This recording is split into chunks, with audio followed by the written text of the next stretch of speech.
Good morning, everybody. Welcome back to another episode of The Market Open. It is Monday, July 21st.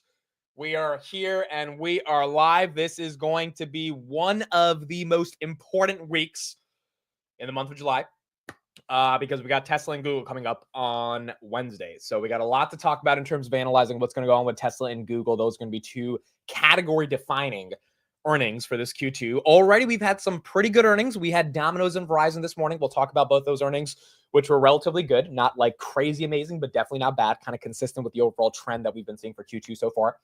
And if the big tech companies can contribute, I think that would really help. So we'll be getting into all that, and we'll keep going from there. We've got a ton of tariff stuff to talk about. Bessent just did an interview, and he said some very important things about the nature of tariffs. So we'll talk about that. Trade deals. We got an India update. We'll talk about that. Ethereum, for those that have been keeping track of that, has a lot of updates over the weekend. Some new things this morning. 3,800 is what we're breaking on Ethereum. So we will discuss why it's making its move. I mean, it looks like 4,000 is inevitable right here, especially because the momentum's high. Wednesday night, I will have the deep dive on Ethereum. I got three people from the industry. One is macro. One is more rooted in kind of like startups. And then the other one has been covering Ethereum for like the past 5 years, David Hoffman from the Bankless podcast. So I think it'll be a good deep dive on Wednesday.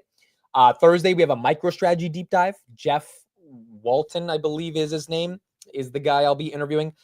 So that one should be fun. And so this week's going to be an entire crypto week, not to mention, Jeff Walton, not to mention all the earnings that we have in regards to Tesla and Google. Next week's going to be even heavier on tech earnings, but this week, Tesla and Google obviously will be very important.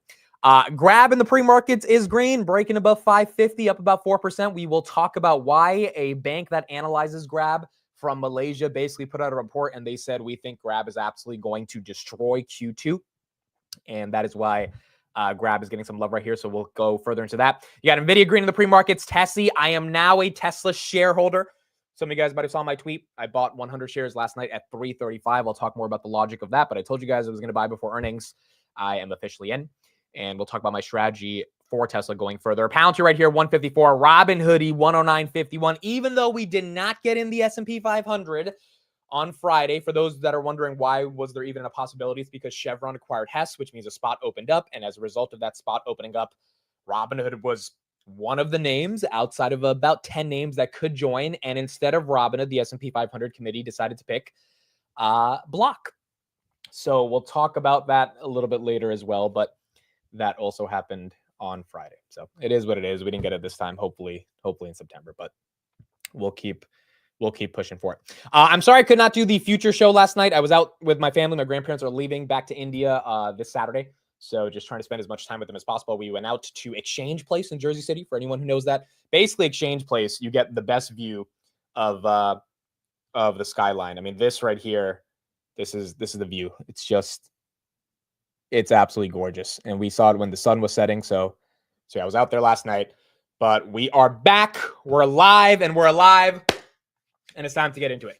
It's time to get into it. All right, so I think we'll start off with Tom Lee because he was on. Let's get his perspective real quick. We got a lot of updates on Ethereum and what's going on from there. So let's start with Tom Lee, and then we'll discuss everything that's going on. Also, yes, Open Door in the pre-markets. That one's getting some love. I mean, it looks like that one's $3, $2.93. ASTS, the Verizon CEO mentioned the company on a interview that he did on CNBC. We'll watch that in a bit. That one is up 2.95%. Rock Lab had an incredible week last week. That one is down about 2%, but still holding 50, which is not too bad. Overall, pre-markets are green. I mean, the S&P 500 right here, 628.91. That's basically an all-time high. So if we can maintain this momentum as we get towards the end of July, then obviously that would be very exciting as well. DJT is running because Trump media announced that they just bought $2 billion of Bitcoin.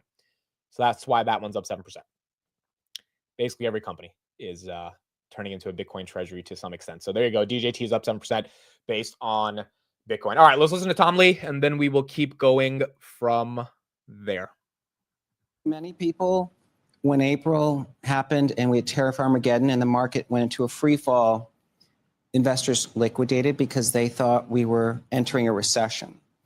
But, and as you guys had covered, like the market then staged a V-shaped recovery, which caught many people off guard because they wanted to have a chance to get in. They wanted the stock market to be like a K-shaped or flat line. Instead, it was a V-shaped bounce. And so most investors are underexposed at the moment, and they're trying to look at headlines with a half-empty view. But as you guys know, earnings have actually been really resilient, and I think it tells a very good story. Yeah, Dow's hasn't been hitting. It has hit a new high, but it hasn't in the recent session. But S&P and Nasdaq continue to do pretty well. So there is also a perception, Tom, that valuations have returned to levels that have people worried, and you are citing an equity-weighted S&P multiple. Explain that. Of what? What's the equity-weighted multiple right now? Yeah, what we're saying is, instead of someone saying, "Oh, the MAG is making the market expensive," let's just take the average PE of the S&P of every stock, and it was around 17.6 times in 2019. Now we've had 6 what I call extinction-like events. COVID, the bullwhip supply chain effect, inflation surge, Fed fastest hikes, Trump tariffs, and then, of course, U.S. bombing Iran. 6 of them, yeah, okay. Yeah, all of them should have wiped out earnings, but the S&P earnings have grown, and yet the equal weight PE is now 16 times. So the market's gotten cheaper in the last 6 years, despite proving they can grow earnings through 6 extinction level events. Now that's a big deal, because if you have 6 extinction level events, as Tom Lee's talking about, and earnings continue to persist, and he's right about that. I mean, for the past 5 years, earnings have done nothing but go up, largely led by the momentum of AI. But you're starting to see the street recognize that AI is not just hype, it's actually having an impact on earnings. And you're starting to see that interest rates or whatever other idiosyncratic macro things we want to talk about don't affect the Mag 7, which, by the way, we'll show an updated chart in a second, are now 40% of the S&P 500 earnings. So these are the companies that matter. That's why Tesla and Google are so important on Wednesday. But if they can survive that, that's his argument for why multiple expansion should continue to persist. The Mag 7, though, there was a journal article that says there's a real split between the Mag 7, those that are really doing well from AI and those that aren't. And if you look at the stock performances, I think Apple's down something like 16 or 18% over the last year, while you have Microsoft and others that have really taken off. Do you think the Mag 7 stays together, or do we need a new terminology, a new grouping for leadership in the markets? I mean, to me, the Mag 7 have become household names. Apple is Apple and Google is Google, and we know the product and we know the stock. And I think they have really established themselves as consumer and business companies. And for me, Apple has been sort of quietly ready to pounce on AI, but I don't think they need to pay up for any of these models. So I think Apple is going to surprise people. Okay, so we'll watch the rest of that interview later, but basically the last thing he talks about is Bitcoin, and he thinks it's going to 250,000. He stays consistent with that 250,000 view that he's had for a long time, and he thinks that Bitcoin eventually will get to 1 million in a couple of years. So, I mean, you got Tom Lee continuing to be bullish on what's going on in the broader markets, and part of that bullishness is also being communicated in the context of Ethereum. So Ethereum is the big one that I know everyone has kind of talked about. We got a lot of updates on Ethereum that I want to transition to right now. Ethereum right here, 3821. You had Tom Lee say some stuff about Ethereum over the weekend that we'll watch, but you also had this new company go public, or that's merging to go public, called the Ether Machine. And it's a SPAC that's going public today. I don't know enough about it. Honestly, I don't know anything about it. I just heard about it this morning. But you're starting to see a lot of different components outside of just the treasuries, which I believe are up today, given Ethereum's up. BMNR is up about 2%, and SBET is up 9%, not too bad. And then BTBT right here is up 2%. All of these things are starting to signal that Ethereum's building out a mainstream use case that Wall Street is getting excited for, which is very nice to think about if you have a thesis that Ethereum can get to 10,000 or 15,000 by the end of the cycle. This headline just dropped as well. India trade deal back to India. So this is NDTV. This is Indian media.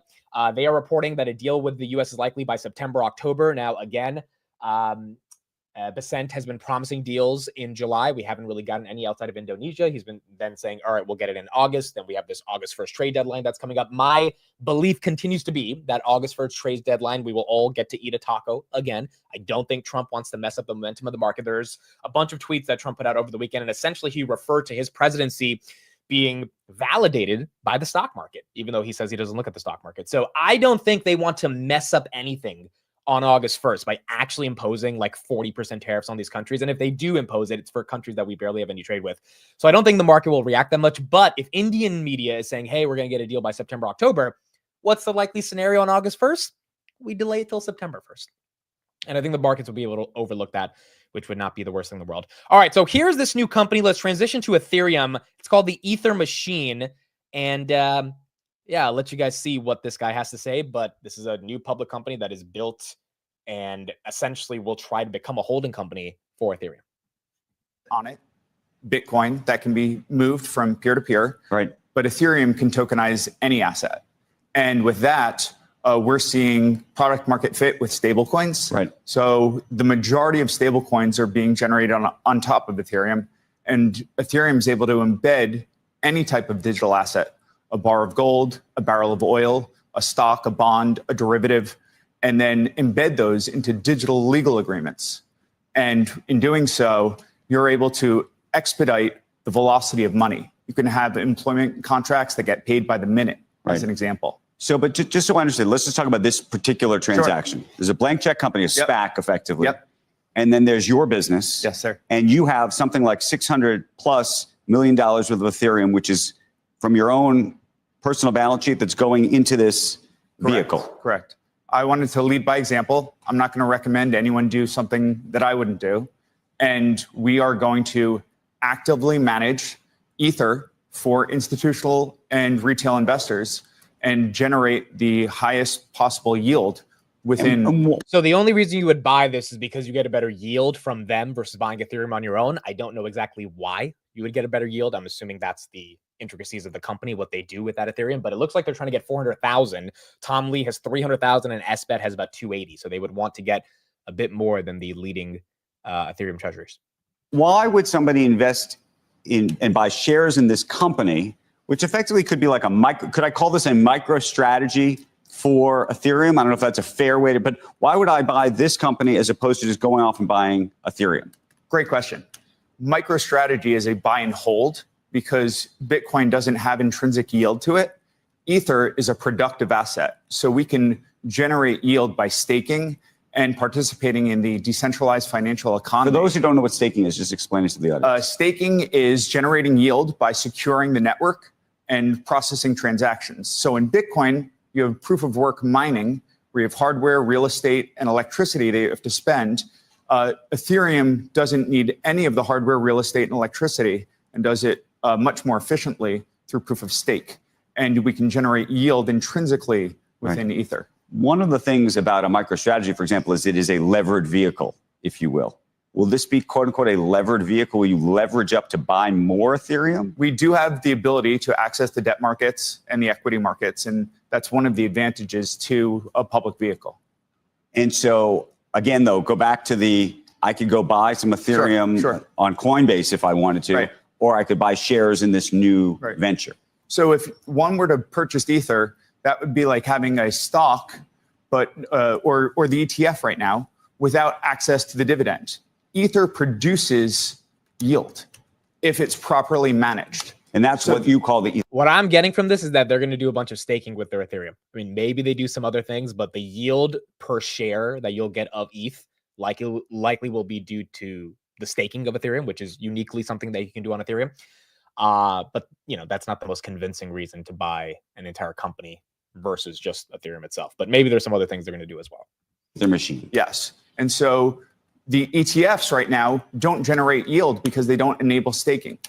And we're able to enable staking, and we're able to do other additional risk management on top of that. There has been some commentary, I think from Larry Fink or others, that you might start to see ETFs that actually can do some of the things you're talking about. So we believe that they will eventually be able to enable staking, but we don't think that they'll be able to stake at full capacity. Mm-hmm. And then I don't know. Not the most convincing argument. The only thing that's really cool about this company is they're going to be buying a bunch of Ethereum, which is good for everyone who has Ethereum, but I don't know if that's a unique reason to buy their stock. We'll see how their stock opens and, maybe gets pumped up, but not really the most compelling to buy them over something else.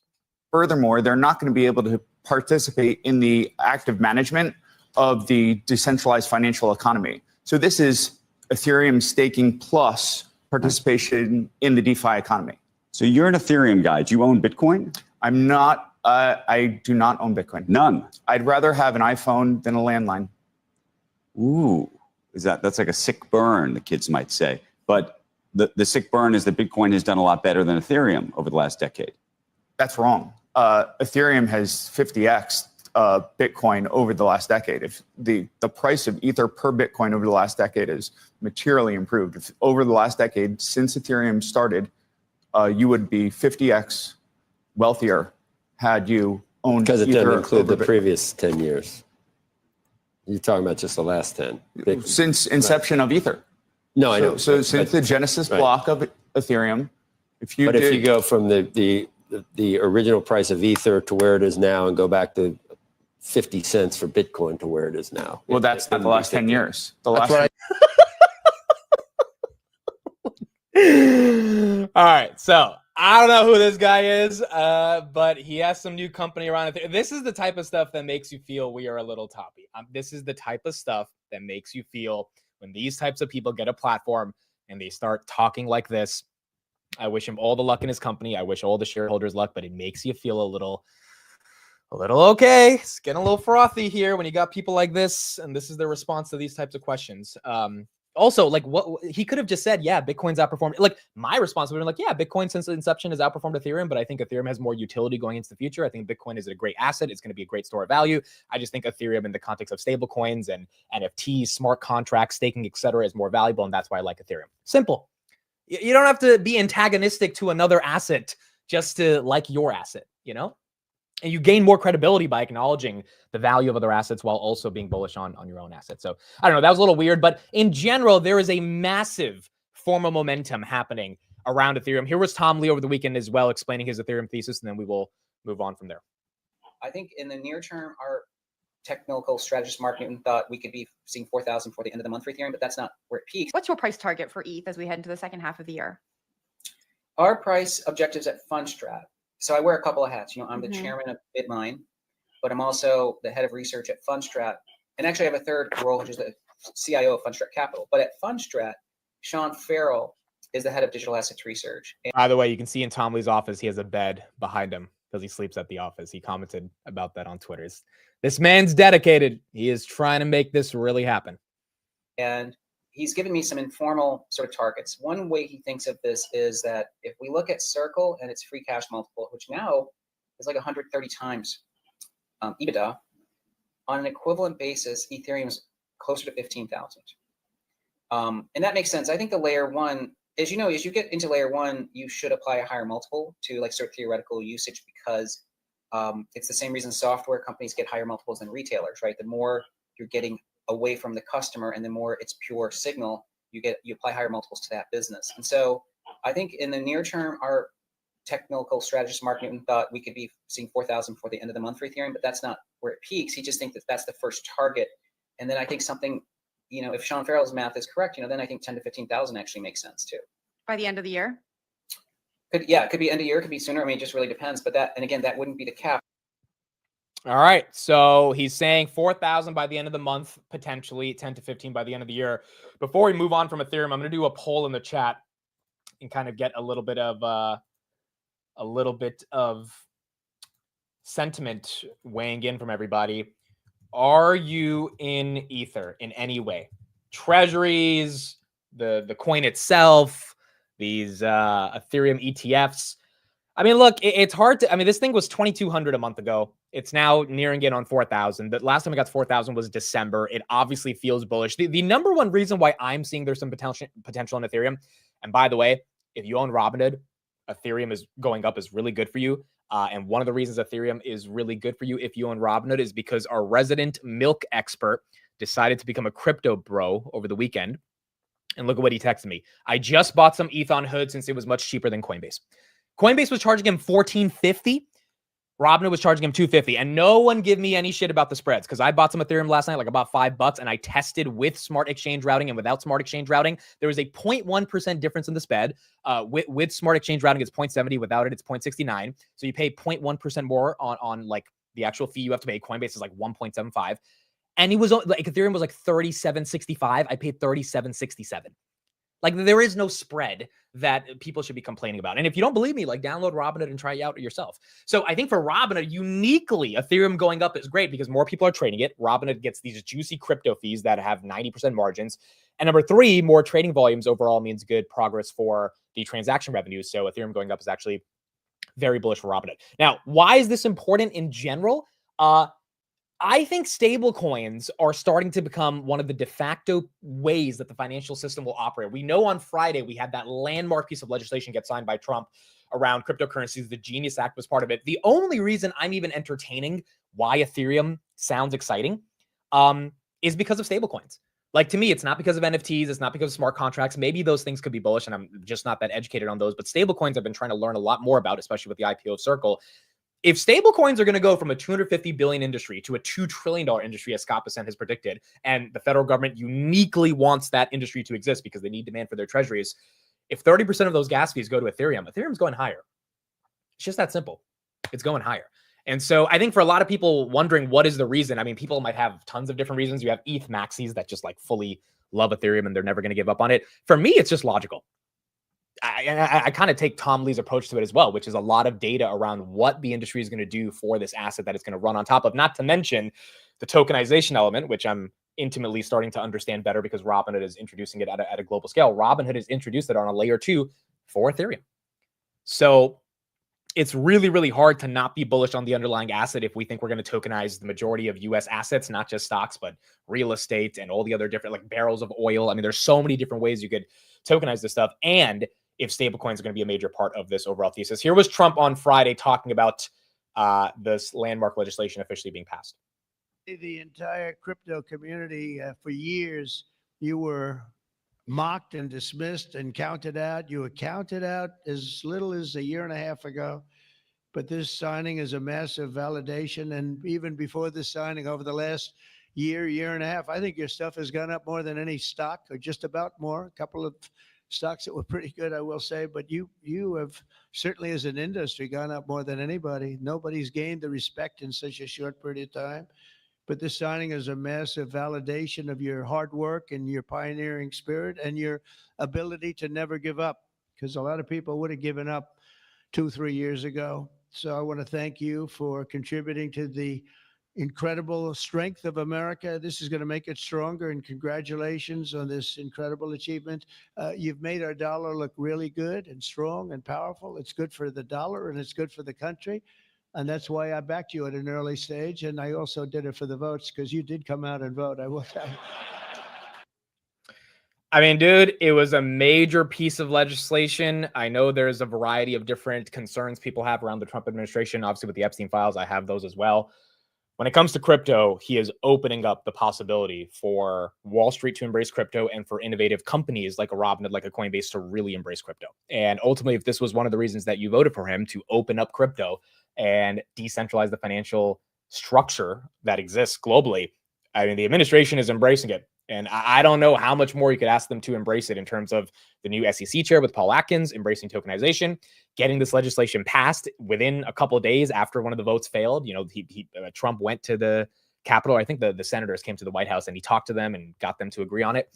And then ultimately getting those 3 pieces of legislation passed, the Genius Act being the biggest one that we saw. Not to mention Trump media this morning. The reason why that one's moving DJT is because they bought $2 billion of Bitcoin. I mean, literally the president of the United States has a holding company that is loading up on BTC. And not to mention, this is what he tweeted yesterday, greatest Bitcoin explanation of all time. He tweeted a 6-minute video around the greatest Bitcoin explanation of all time. I mean, it is really hard to be bearish crypto over the next 4 years, as long as he is president. And the changes they are making, no matter who gets into the presidency in 2028, seems like it's going to be foundational for crypto, especially if Robinhood, Coinbase, Kraken, all these companies really push it forward and bring it to consumers. I mean, if hundreds of millions of consumers are using cryptocurrencies, and you know, you got Goldman Sachs thinking of a stable coin, you got Walmart, Amazon, they want to make their own stable coins, PayPal has one already.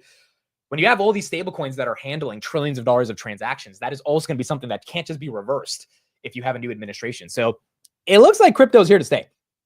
It looks like crypto is here to stay. There's a 0% chance he actually watched the video. That is fair. Trump probably didn't watch the video.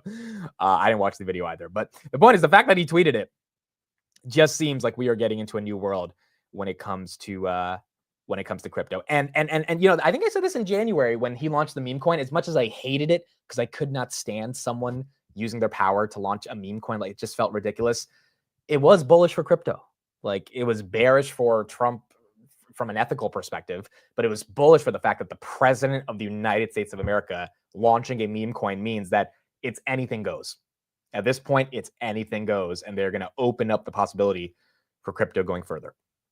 And so it's going to be very exciting to see how this ends up playing out. Robinhood right here, 109.28. Where's MSTR? Oh, MSTR bought some more crypto. Not to mention, you know, you got Sailor over here hitting the at the money. So this was 6,220 Bitcoin for 739 million. They did not use the preferred shares or the STRK or STRF. They diluted common stockholders of MicroStrategy by about 740 million. And so they dumped 740 million worth of shares that people ended up buying. They used that money to then buy 6,220 Bitcoin at 118,000 a coin. MSTR averaged 71,000 a coin, and they have 607,000. It's pretty incredible. So you got Sailor now, who's very, well, he's always been excited, but he continues to be excited by showing how much he's buying Bitcoin. And you just got to bid. You just have a bid on Bitcoin that is not going away. MSTR right here, 429. Not to mention the Ethereum ETFs, dude. Those ETFs have been mooning as well, just in terms of the level of exposure. I mean, take a look. Well, first of all, the Bitcoin ETFs have been doing very well, averaging about 300 to 400 million a day in inflows, 2 billion last time. But Ethereum ETFs hit about 500 million in inflows last week, which is the largest week they've had since inception from about 9 months ago. So yeah, ETHA, that's up 7%. I believe that's the BlackRock, if I'm not wrong, ETF. Yeah. And there you go. That is green. That is green in the pre-market. So 54% of you say yes. So it's 46% say no. So about a little bit over 50% of you are in Ethereum. Again, I think there are proxy plays that don't just have to be the treasuries like a hood. Obviously, I'm a little bit biased here, but like legitimately, if Ethereum goes up, the assets under custody go up, the trading volumes go up, and that's good for Robinhood. And the majority of Robinhood's trading volumes when it came to crypto were Bitcoin and Dogecoin for the past couple of like basically years, because Ethereum hasn't moved. And now it might end up being Ethereum. Speaking of Dogecoin, by the way, that was up like 20% yesterday. I talked to you guys about that Dogecoin Treasury, BOTG, that raised 500 million to buy Doge, or BTOG. That's up 15% in the pre-markets because Dogecoin is up 20% as of yesterday. So there you go. ABCL, I don't know why this is running. Everyone keeps asking for the deep dive. Guys, it's not on me. It's on Arnie, and Arnie is traveling. As much as I would love to get him to sit down, he's also enjoying his life. So whenever he's free, which I will try to see if he's free by like the end of this week, then we can do it. But I don't think it would be complete without Arnie. So there's two people, Arnie and Jack. If you're in ABCL, you probably know Jack. Jack Prescott, he's also OG Palantir.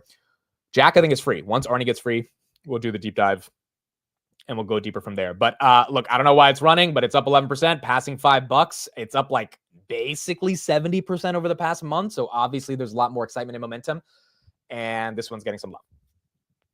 This one is indeed getting some love right here for ABCL. I do not own the Pudgy Penguins, so I don't own any of those. But for those that do own it, you know, it's a Pudgy Penguin. So that's not something I uniquely find that valuable. But nonetheless, for those that are buying it, then you know, hopefully it gets some value. Webull right here is down 8%. So Webull being down is a little bit weird. Webull pumped 17% on Friday.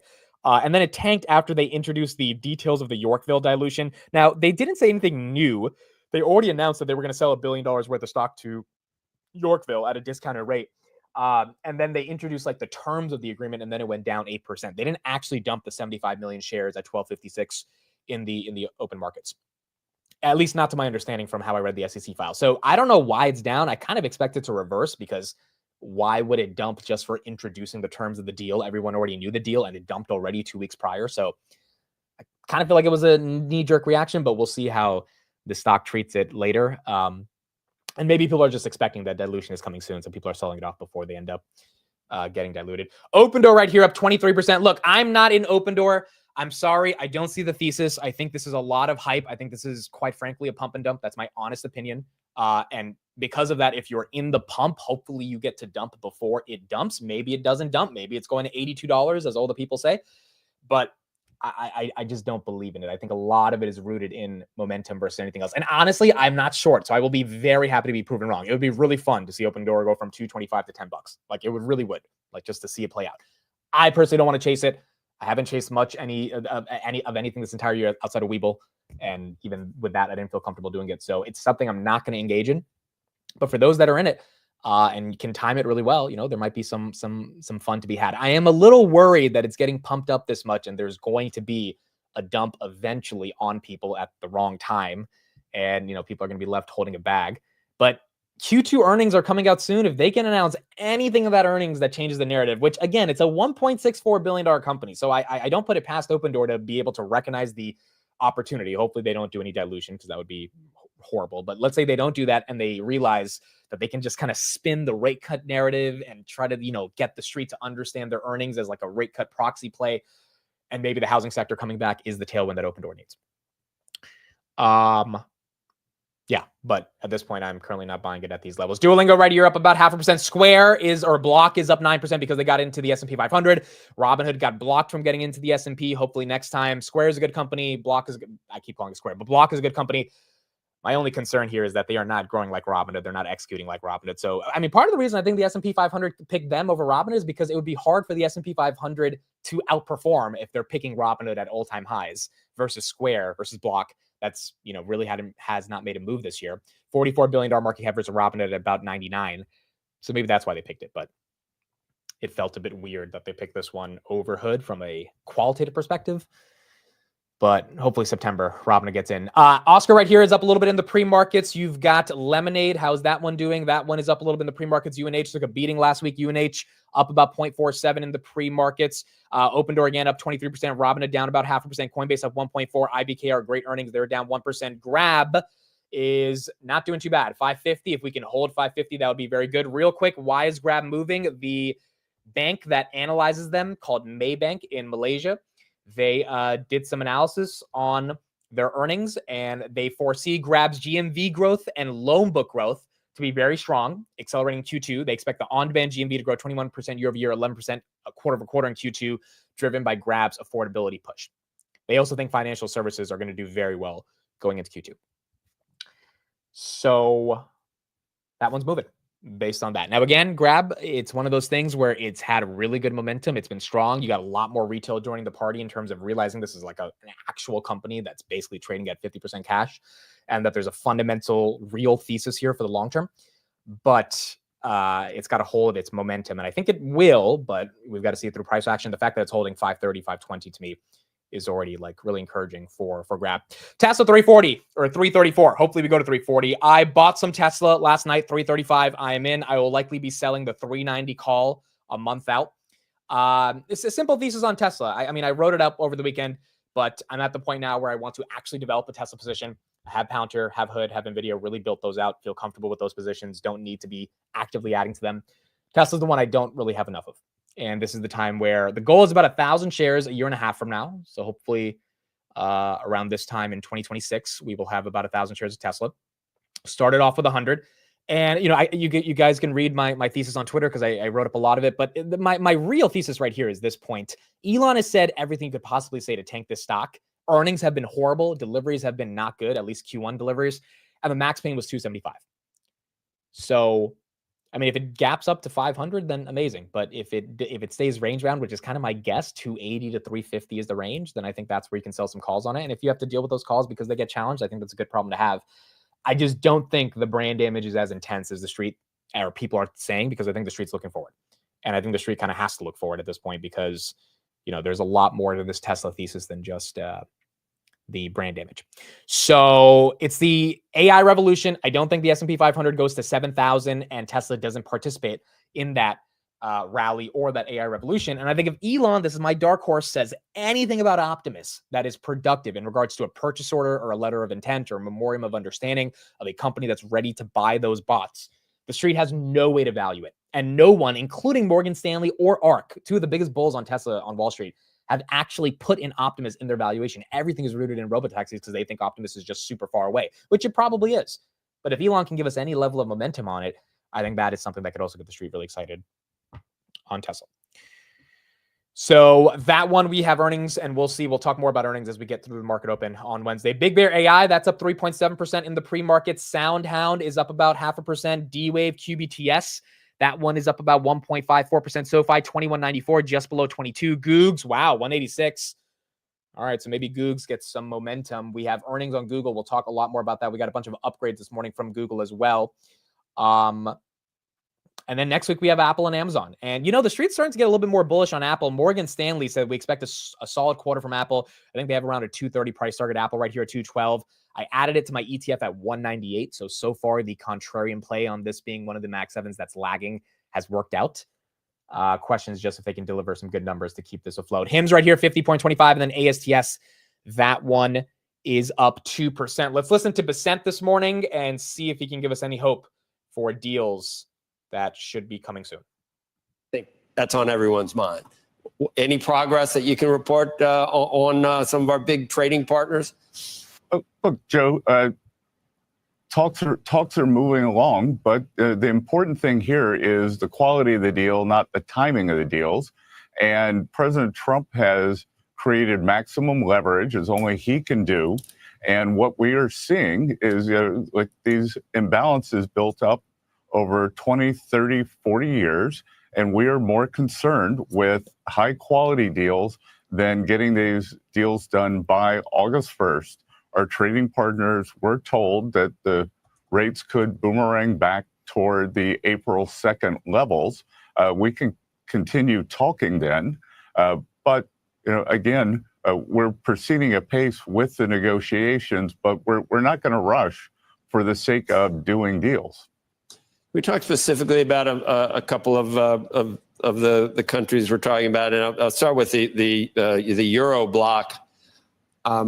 There was reportedly some messages sent to the EU that tariffs, the president's going to want more. He's going to want more than what the Euros had thought, maybe at 10% and maybe 15% or higher. There's word that they are preparing to retaliate or taking some tough action. But then Commerce Secretary Lutnick yesterday said he still thinks that there's room to maneuver and that there will be a deal. What are you feeling? 50% likely that there will be? I know you don't want to necessarily show the United States as him, but do you expect the deal to be done before August 1st with Euros, or could it get ugly? Well, Joe, it doesn't have to get ugly. It's the nature of a negotiation. There's a lot of back and forth, but I will tell you, as I'm not an economist, I'm an economic historian, and that the nature of deals like this is that we are the deficit country, so the surplus country will always feel it more. We have a gigantic trade deficit with the EU. And so with the level of tariffs, it will affect them more. So I would imagine that they would want to negotiate faster. They got out of the blocks in a slow pace. They've become more engaged. But as I've said many times, it's 27 different countries, and then you have the EU sitting up on top. So you have this national organization negotiating, and I do think that some of the underlying national governments are frustrated by the pace. But again, it's an EU negotiation, not a country-by-country negotiation. Trying to handicap Japan too after the. So essentially, Bessent is saying the EU should be happening relatively soon if they can nail the process of negotiations with various countries. ASTS right here is up because the Verizon CEO mentioned their partnership this morning. I guess time is going to tell. They did say Japan is being worked on. The Japanese Prime Minister on Friday said that we are still in advanced negotiations and talks. India deal again, September, October. Indian media today reported is possible. At this point, I think the street is not even, like, the fact that the S&P 500 is not even down based on the fact that we don't have any deals and we're 2 weeks away from August, and that August deadline, it just shows how resilient this market is. It just shows how resilient this market is. And if they can give us any level of progress going into, at this point, September, October, because I don't know if we're going to get it in August, I think that would help with that Santa Claus rally, especially, obviously, if we get rate cuts. Earnings today. Verizon beat by 3% on the top, beat by 2% on the bottom. 122 versus 119 on EPS, 34.5 versus 33.7 on revenue. EPS is up 6% year over year. Revenue is up 5% year over year. Verizon does also have a dividend. That stock is up 2.38%. So not bad. You're seeing other parts of the economy do well. And then Domino's, they missed on EPS by 4%. So that's a margin issue. Not a crazy miss, but it is a miss. And then revenue is barely a miss, 1.15 versus 1.14. I think Domino's stock is actually up, though. Warren Buffett, I also believe, he bought Domino's last quarter, if I'm not wrong. Domino's right here up 4%. So even with the miss on the top and the bottom, Domino's is doing okay. I mean, dude, we're ending out July in about 9 days. July, again, historically averages about 1.28% for the past decade. In a month, we are basically up that much in the month on the S&P 500. Let me confirm a month. Yeah, we're up. Actually, we're up way more than that. We're up. Well, technically, okay, so I'm including from June 23rd, because today is July, from June 21st. We're up 4% if you take the actual month. But if we stay at these levels going into the end of July, yeah, we're still going to be up relatively close to that 1%, up about 0.75. And so July's been a good month. And it's not just really for the S&P 500. I mean, Robinhood went from, 90 to 110 right here, or 85 to 110. Tesla went from 270 or 290 to 334 right here. Palantir broke all-time highs, 153. AMD broke 160 last week. SoFi got above 22. I mean, it's been an incredible month. The fears that I think some people have are that August are going to be weak, and I don't think those should even be a fear. I think everyone should be ready for that if it does happen. If it doesn't, because of the anomalies of the fact that we had a massive crash already in April, maybe we avoid that historical dip in August and we get to go further. But ultimately, the rest of this month and this summer is going to be able to tell us. Peter Thiel has a IPO that's coming as well. Is the ticker already here? No. So the company's called Bullish. It's a crypto exchange, if I'm not wrong. The ticker will be BLSH. So watch out for that, because I think that I think when you have a ticker called Bullish for a company called Bullish, you're probably going to get some momentum on the stock as Wall Street Bets gets a hold of it. But that will be coming out soon. Now, again, that also adds to this argument about froth. Why do I think there's froth? Because when a company decides to go public under those names, and when they think this is the right time to go public, it means they think there's liquidity. And when there's liquidity, obviously, they're going to try to take advantage of that. Like, there are a lot of signs. I think if we have some level of a 5% decline in August, no one can say there weren't signs. I mean, there were plenty of signs. The question is, are earnings in Q2 going to be able to live up to the hype? And we're going to find out this week with Google and Tesla to be able to ignore some of those signs. Can we ignore the pudgy penguins? Can we ignore the Dogecoin ETF? Can we ignore Ethereum coming back to Wall Street although I don't think that's frothy, but nonetheless, that adds to the level of just crypto momentum we've been seeing. Can we ignore all of that to say, hey, NVIDIA's not slowing down, Google's not slowing down, Meta's not slowing down, even Tesla, which is probably gonna have some crappy earnings, is likely going to show some progress into the future, which is not slowing down. And if that's the case, then I think we can get some momentum. So there you go. Where's Open Door? We got about 2 minutes until this market opens. Open Door 280.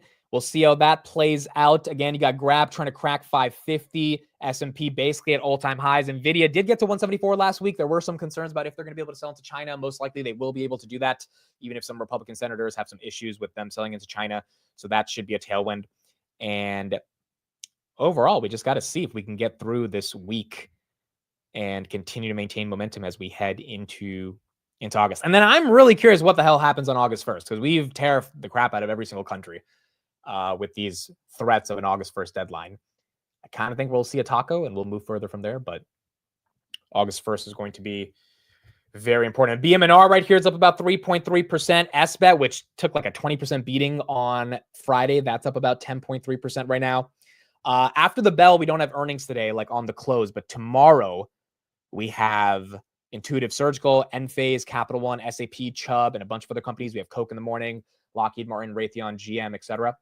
Sherwin-Williams, DHI, and then Wednesday, Tesla, Google. Also, Trump's going to be at the DC AI Summit hosted by the All In podcast. And so that's going to be something that's also very important on Wednesday as they talk about the future of AI. And we'll have two of the biggest AI companies reporting at the end of the day. So It's going to be a big week. We are back. We are here. It's been a good year so far. We got to keep the momentum going. Earnings is what's going to keep this momentum. We do have a bunch of macro stuff. Oh, J-Pow talks at 8:30 on Wednesday too. So I'll be streaming that, and we'll brace for whatever he has to say. It'll be his first public talk since like the Wall Street Journal article about him getting fired, all this stuff. So we'll see how that plays out as we get into the end of the week as well. All right, folks. Thank you, everybody, for being here. It is Monday, July 21st, 9:30 a.m. The stock market is now open.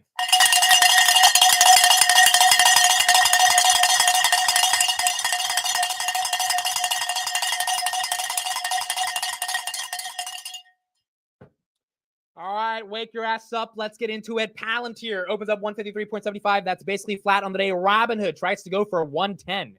She got rejected from the S&P. She's back to 110, and she is there. Grab is up about 2.4%, 547. It hit 563 at one point in the pre-markets.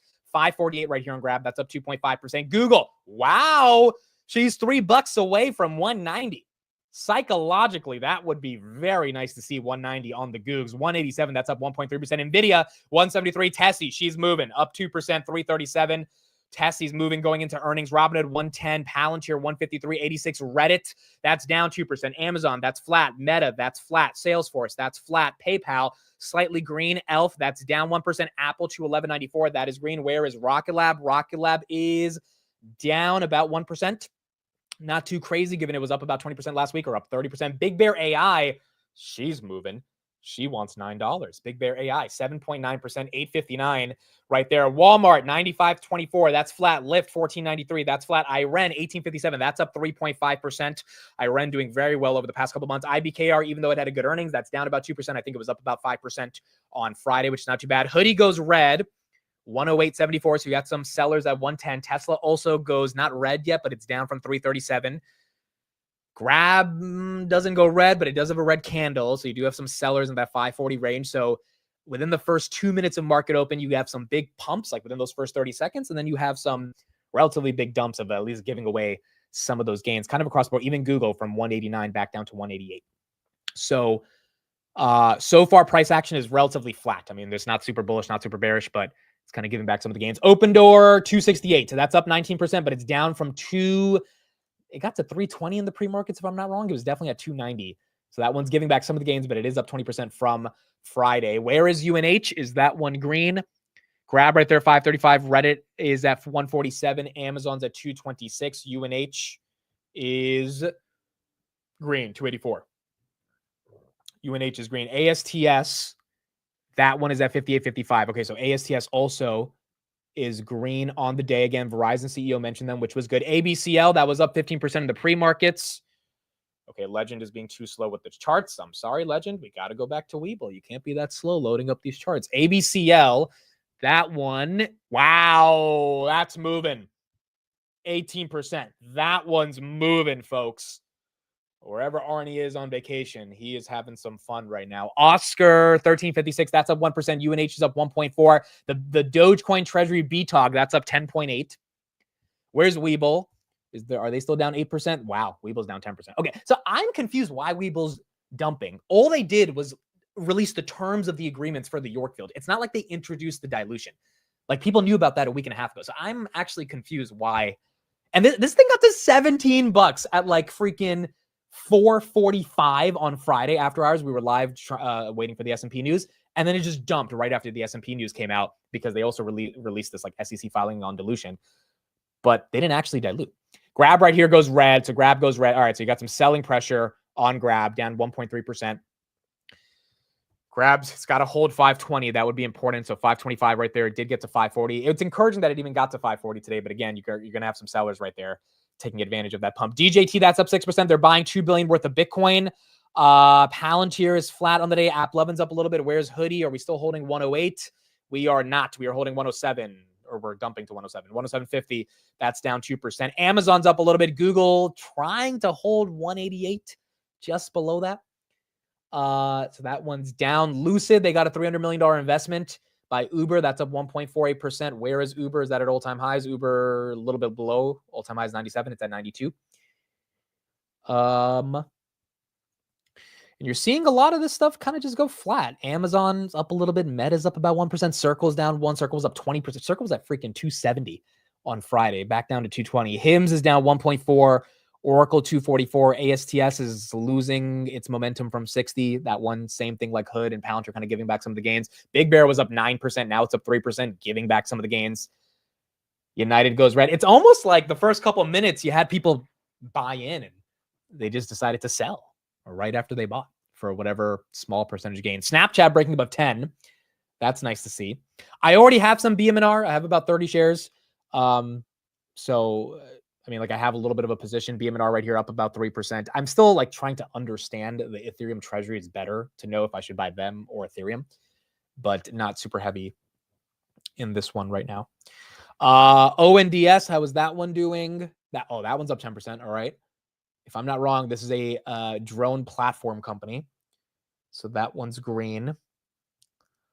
Navitas, is that one moving? NVTS, that one is up 15%. This one already pumped a month ago, then it dumped. Now it's back up doing a little bit of a pump. What about APLD? That one is down. CoreWeave is also, I believe, down. CoreWeave's up 5%. It was down in the pre-market. Nebius, that's up 2%. And then ABCL is holding. ABCL is the one that's not giving anything back, up 20%. This one's not giving anything back. The other thing about ABCL is it's a $1.6 billion market cap. So that's another reason why, you could be seeing not only a short squeeze, but just people easily buy into it and move the market cap because, you're not moving that much money. Galaxy. So this one's been trending a lot as a Bitcoin proxy, not only to Bitcoin treasury, it's a Bitcoin holding company, Bitcoin lending company. There's a lot of stuff they're doing with Bitcoin. So that one right here, $11 billion market cap, that one's done incredibly well over the past couple of weeks. Galaxy stock year to date is up 43%. Over the past month, it's up 46%. So I have been hearing more about that one. Where is Open Door? If some things are giving back their pump, is Open Door doing the same? Let's see. Lemonade right here, 42.34. Open Door is still up 18%. Still up 18%. Go Cub says the treasuries for crypto are just a leverage that will cause the next crash. Maybe, or maybe they are going to play out the way MSTR has been playing out. I mean, look, here's the thing. If Bitcoin does crash, like we haven't seen a Bitcoin crash, and Bitcoin gets back to like 80K, 70K, which means Ethereum would get to like 1,500 or something, it's going to be ugly. It's going to be ugly for all the crypto treasuries because the crypto treasuries are, I mean, like there's I think there were like 2 crypto treasuries today that announced that they raised $150 million to buy Bitcoin. But part of the reason why I think there's not going to be this epic crash is because there were 2 Bitcoin treasuries today that were announced that said they're going to be buying more Bitcoin. I mean, I feel like this is going to be happening at a wider scale across the entire market, not to mention if any of the freaking big tech companies get involved, which their shareholders are not going to allow them yet. But I mean, Tesla has $1 billion of Bitcoin. Elon's probably not going to buy more, but like, if you were to have a Microsoft or Meta just throw their hat into the ring, it would be exciting. And maybe it's not those companies, but the point is if all these small companies continue to buy Bitcoin, I don't know. I think the institutionalization of it continues to hold it up. Robinhood right here, 108.50. That's down about 1%. Webull, that's still down 6, recovering a little bit. Grab 532, trying to hold 530s. Duolingo, that one's also down. Block, 7% pump based on the S&P 500. Based on the S&P 500 news. A-Lab, is that one pumping? Arista, wow. Why is A-Lab pumping? They didn't have earnings. Let me see. I know Jose and Jason like these two. I don't see news. I see a heavy option flow for August. I don't see any news. It looks like heavy option flow. All right, that one's moving. That one is moving. Oscar, how about this bad boy? Are we moving on this one? It is up 3%. Dude, the Oscar community is massive. And you got a lot of people that really feel the street doesn't understand this thesis. And I think one of the reasons it's dumping is just because people are worried about the ACA, even though the Oscar bulls will tell you that stuff is not even a concern. So one of them are going to be right. But Oscar right here getting some momentum. Is AST back to 60? AST's back to 60, up 4%. There's no news on ASTS. Correct me if I'm wrong. It was just Verizon reconfirming their partnership today in their earnings. There might be some specific news, but like that was the main reason why I think this one moving. Someone bought $1 million of Oscars. Yeah, dude, I saw someone tweet that they have 220,000 shares and they showed the screenshot of Oscar. I was like, goodness, bro. You got people that are really freaking bullish on this thing. Tesla 332, so that's flat. Piper Sandler, they reiterated their overweight rating at a $400 target. They do say regulatory credit concerns are overblown. Quote, while Tesla received $3.5 billion in credits last year, the firm expects $3 billion in 2025 and $2.3 billion in 2026, a modest decline. Despite U.S. plans to reduce EV incentives, Piper Sandler sees no need for major estimate changes. They hold their price target at 400. Google, she's moving. Let's see 190 resistance. It is time for Google to do her thing. It is time for Google to do her thing. We've all been waiting patiently. And it would be very nice to see if that can play out. Where is Google? 188.68, 190 on Google. We are looking for 60,000 shares. 60,000 shares to get there. This thing dropped below 150 the day that the Apple buying Perplexity news came out 3 weeks ago. It was at 147. So it definitely got hit, and that was obviously a dip that you could have taken advantage of. Iran right here, that's crosses 19. That crosses 19, up 8.19%. That one, again, getting a lot of momentum from the AI hyperscaler collaborations. They're buying more GPUs, building out more data centers, and then obviously they're a Bitcoin miner as well. ASTS secures $550 million credit agreement with Sound Point Agency. Okay, so ASTS up because they got a credit line? Well, that's a little weird. I mean, it's bullish because, like, anyone giving you $550 million of credit is good. But it's up just on 4% based on securing more capital, which is not the craziest reason. I think the Verizon stuff is a little bit more bullish for them today. Tesla right here, 331.8. That's great. That's old news. Okay, so then that can't be it. Yeah, I didn't see any news this morning, dude, when I looked at it. All I saw was the Verizon CEO just really being excited about their partnership. BitMine right here, that's up 1.72. Hoodie trying to get back to 110. Dude, we didn't get into the S&P, but if we can hold 109 to 110 even without it, I mean, that's pretty nice. That would be pretty nice to see going into earnings, which are on Wednesday, next Wednesday. Netflix right here, 1209. That's up a little bit, still down 5% from last week's earnings. Coinbase 426. Ethereum Treasury, or not Ethereum Treasury, Ethereum ETF from BlackRock, that's up 7%. Ether itself is up 38.11. That's up 2% on the day. And then MicroStrategy 432, that's up 2% as well. Is Schwab down for anyone? All right, put in the chat if Schwab is down for anybody. Last week, Robinhood was down. This is just bullish for the entire brokerage space. Last week, Robinhood was down for like 30 minutes for some people. If Schwab is down for some people today, that means a lot of people are trading. We remember that stat I showed you guys last week? 2/3 of the options that were traded in the month of June currently 2/3 of the current options that are traded daily are zero DTE. I mean, dude, that stat was just like, again, toppy. I know it's like, I'm not ignoring the signals that feel toppy, but goodness gracious, bro. It means risk appetite is here. It means risk appetite is here.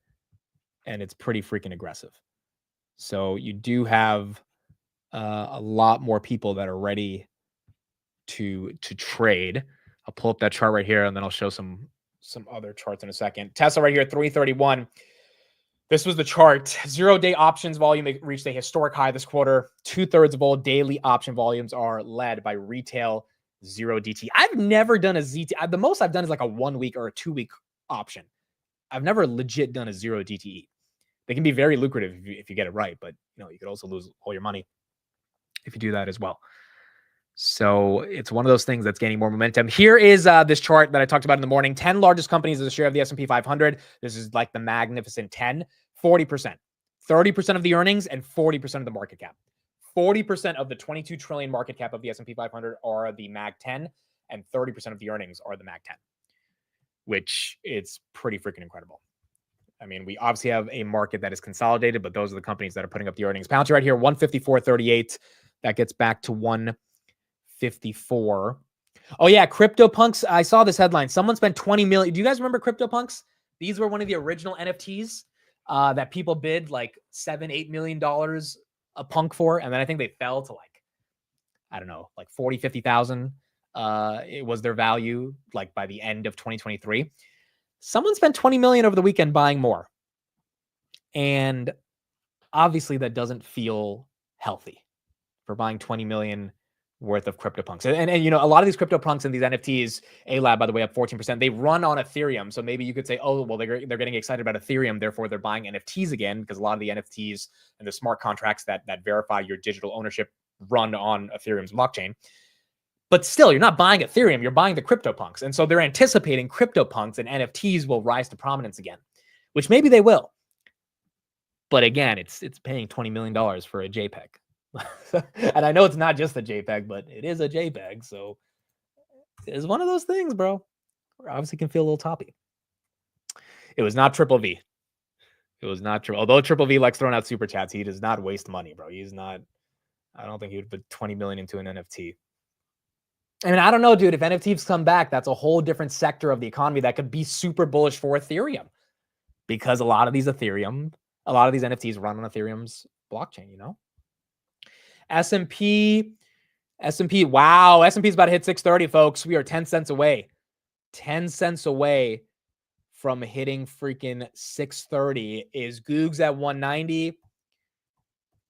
Googs is at 189. Okay, so Class B might be at 190. Okay, Class B is at 190. Class C, which is more widely held, is catching up. It'll get to 190 probably in a couple minutes. So that one's at 189.22. Apple's up 2%. Wow. The report on Apple, wow, Apple 250. The report on Apple today, there was a couple of headlines, but one of the headlines was 16% or 16 to 17% of their iPhones, Apple is now planning to manufacture in India, which is bullish because it's less concentration risk in China. But that doesn't mean that, you know, the actual earnings are going to improve that dramatically.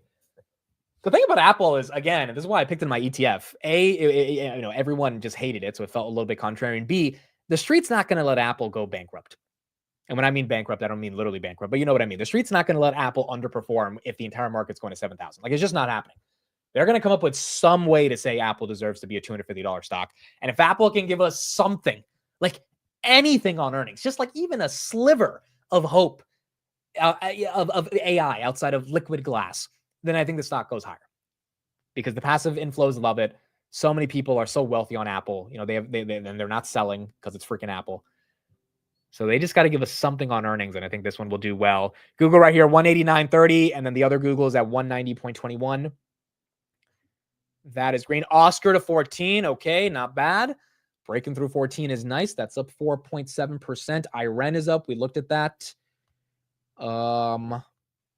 Also, let me show you guys this picture that Jesse tweeted. All of the altcoins, this is another reason to be a bit more risk on right now. They're mooning, bro. They're legit mooning.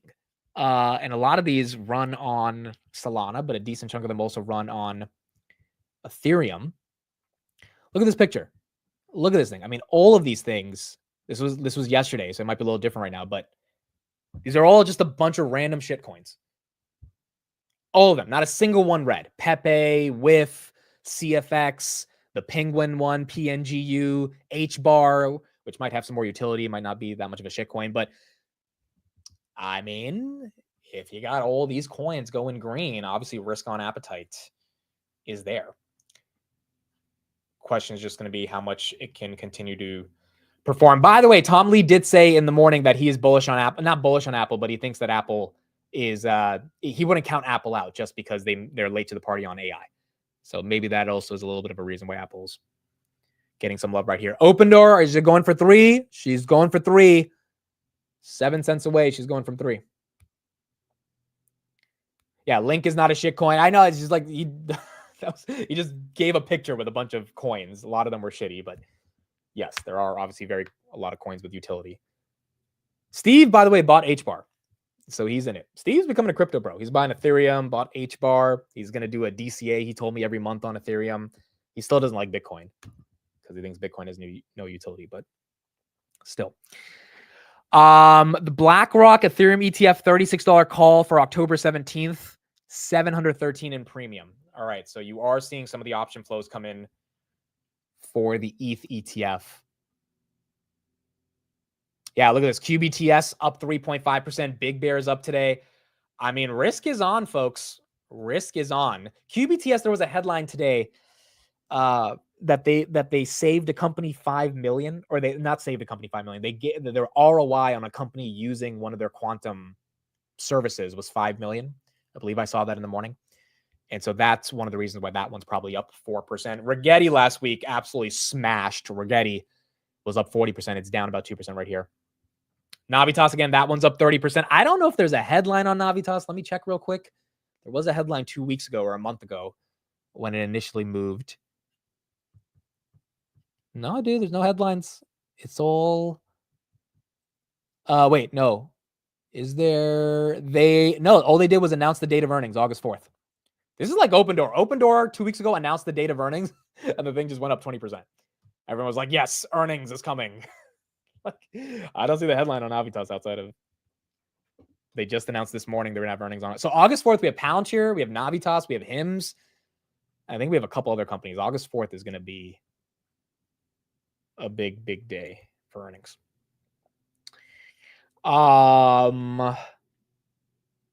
Zip Trader pumped Navitas yesterday. Is that a YouTuber? Okay, so that could be if that. How many views did that? Let me just type that in on YouTube. Zip Trader.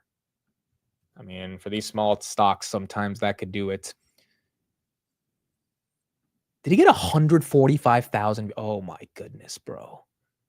Yeah, that's your answer, folks. We're looking for the reason. Here you go. Some guy named Zip Trader. 145. See, I don't get these videos in my feed because I don't watch this type of stuff, dude. I'm sorry, I just don't. Like this tiny AI stock might be the Bible. I don't watch this stuff. It just doesn't pop in my feed. It's like not my YouTube algorithm, but all right, there you go. That's your answer.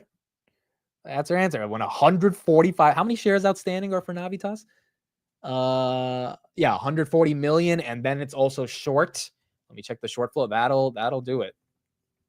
Short float is 32%. Yeah, there you go. There is your recipe. There is your recipe. So, Google, are we at 190 almost? There she goes. 20 cents away on Class C, but Class A is well above 190 at this point. Can we just look at Class A? Can we just agree to look at Class A? Can we look at the one that's higher? Like, they're both the same, right? We don't need to. I know C's get degrees, but I think we just look at Class A. We'll look at that one. So there you go. There you go. 190.32. 190.30. One has voting rights. Yes, that is correct. I don't know anything about Zip Trader, guys, for those that are talking. I've never seen his content, so I'm not saying anything bad about him. I genuinely have never watched his content. It has never showed up in my feed. This is the first time I heard about this. But if any video on the internet gets 145,000 views about one stock, and the stock is 30% short, and the stock only has 145 million shares outstanding, yeah, I don't care who it is. If 150,000, you're going to get, even if 10% of those people end up saying, I'm going to buy a couple thousand shares, like that's momentum. That's volume. And then once it moves that 5-10%, then all the, like, you got to remember, when a stock moves 5 or 10%, there are millions of people, tens of millions of people across the world that get that notification across Bloomberg Terminal, Webull, Robinhood, Schwab, IBKR, Fidelity. Dude, one of the top 10 stocks purchased on Friday on Vanguard. We're talking about the brokerage that doesn't even let you buy the Bitcoin ETF, was Open Door. So, when a stock gets any level of momentum, the entire world finds out about it, which is, very bullish for the liquidity of the stock. And then if the stock actually has something real associated with it, like there is a real underlying business, that could lead to more momentum. So 25% up seems likely based on that string of events over the weekend. Open Door, is that one at $3? Is that one moving? Oh, there she goes. $3. $3 on Open Door. 34%. And at the same time, Bitcoin, 119. 119. I mean, you are seeing some bullishness. Apple's 215, Oscar 1420. Oscar's getting some love. S&P 630. Wow. Bitcoin 119, S&P 630. Tesla's holding at 330, MicroStrategy 434, Nebius 55. That's up 4%. Hoodie's still holding 109. DJT's up 7%. Grab down 2%, 525. Dogecoin 27 cents. SoundHound's up. Shopify's up. Shopify had a great week last week, up almost 10%. And then D-Wave right here up 2%. Open Door just below $3 at 297.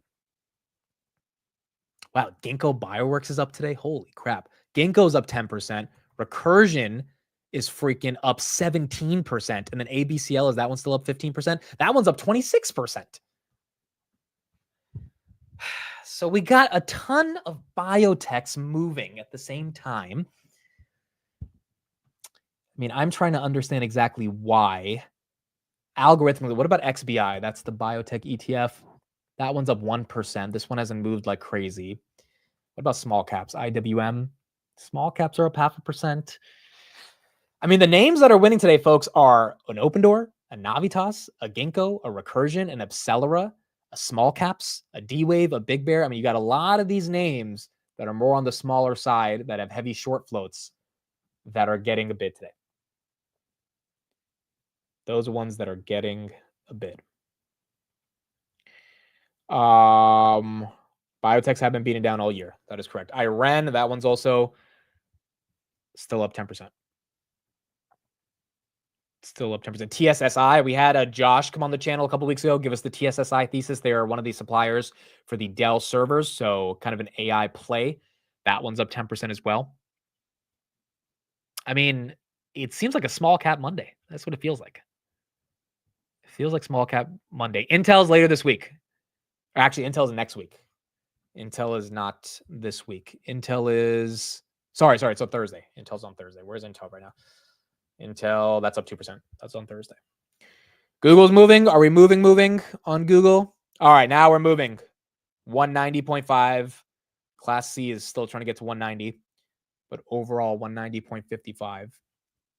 We're moving on the Googs. CRISPR, so the insider last week bought a ton of CRISPR. I think it's like 15 million worth of it. Wow, that's up another... Dude, that was up 15% on Friday. That's up another 6%. That's up another 6%. I already bought Tesla. I bought Tesla last night. Got 100 shares at 335. So I'm in Tesla. I'll be selling a call against it later this week. But I mean, and really the goal right here is, honestly, I don't care what the price is anymore. I just want to DCA every month, sell calls against it, use some of that call premium to buy more. And hopefully in about a year and a half, we have 1,000 shares. That is the goal for Tessie. So we'll see. I'm not expecting earnings to be good, but you don't know what Elon could say. And if it dumps, I mean, honestly, not going to be that upset. And I'll have, an opportunity to buy more. But at this point, I just want to get more exposure. Oscar right here, that's up 6%. Apple 214. And then Goog still holding 190. Amit, would you advise that I sell shares on my brokerage that doesn't have options to rebuy them all back on Hood, allowing me to make income, but it ruins my cost? But why don't you just do a ACATS transfer from your brokerage to Hood? Even if you're in the UK, I feel like you should be able to do that, right? You don't have to sell them and then buy them back. You should be able to just bring them over to Hood, and then you can sell calls on your shares on Hood if your brokerage doesn't have options. I'm pretty sure Hood would let you do that. They would love to have you transfer your brokerage. So yeah, there's no point of selling it. Hood doesn't allow transfers. Okay, then you've got to decide how important the income is on selling shares for you, if that's your reasoning. I mean, look, if you really want the covered call income, then that's a strategy of look. At the end of the day, you're going to be locking in gains, which is a taxable event, and then you're going to have to be transferring them over, and then so there is a lot of procedural stuff. I would honestly reach out to Hood and be like, hey, when can you guys do an ACATS transfer?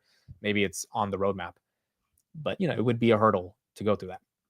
But if the option income supersedes the logistical hurdles of it, then that's a decision you would have to make.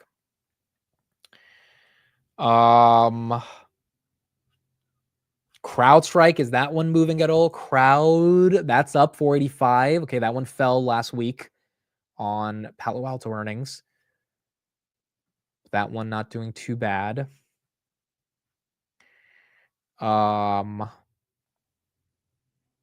Is there anything good about JetBlue? Let's see. Again, it's just heavily shorted. That's kind of the main thesis right here. Morgan Stanley has an $8 target. Tesla goes red, 329.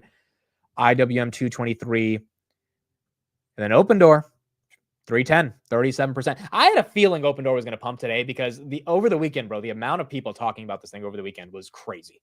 And so I had a feeling people were just going to bid the hell up out of it. Question is, does the party end? Does it get dumped? I mean, we saw Open Door get dumped last week pretty aggressively, and then it came back to life. I mean, the timing of this stuff is the hard part.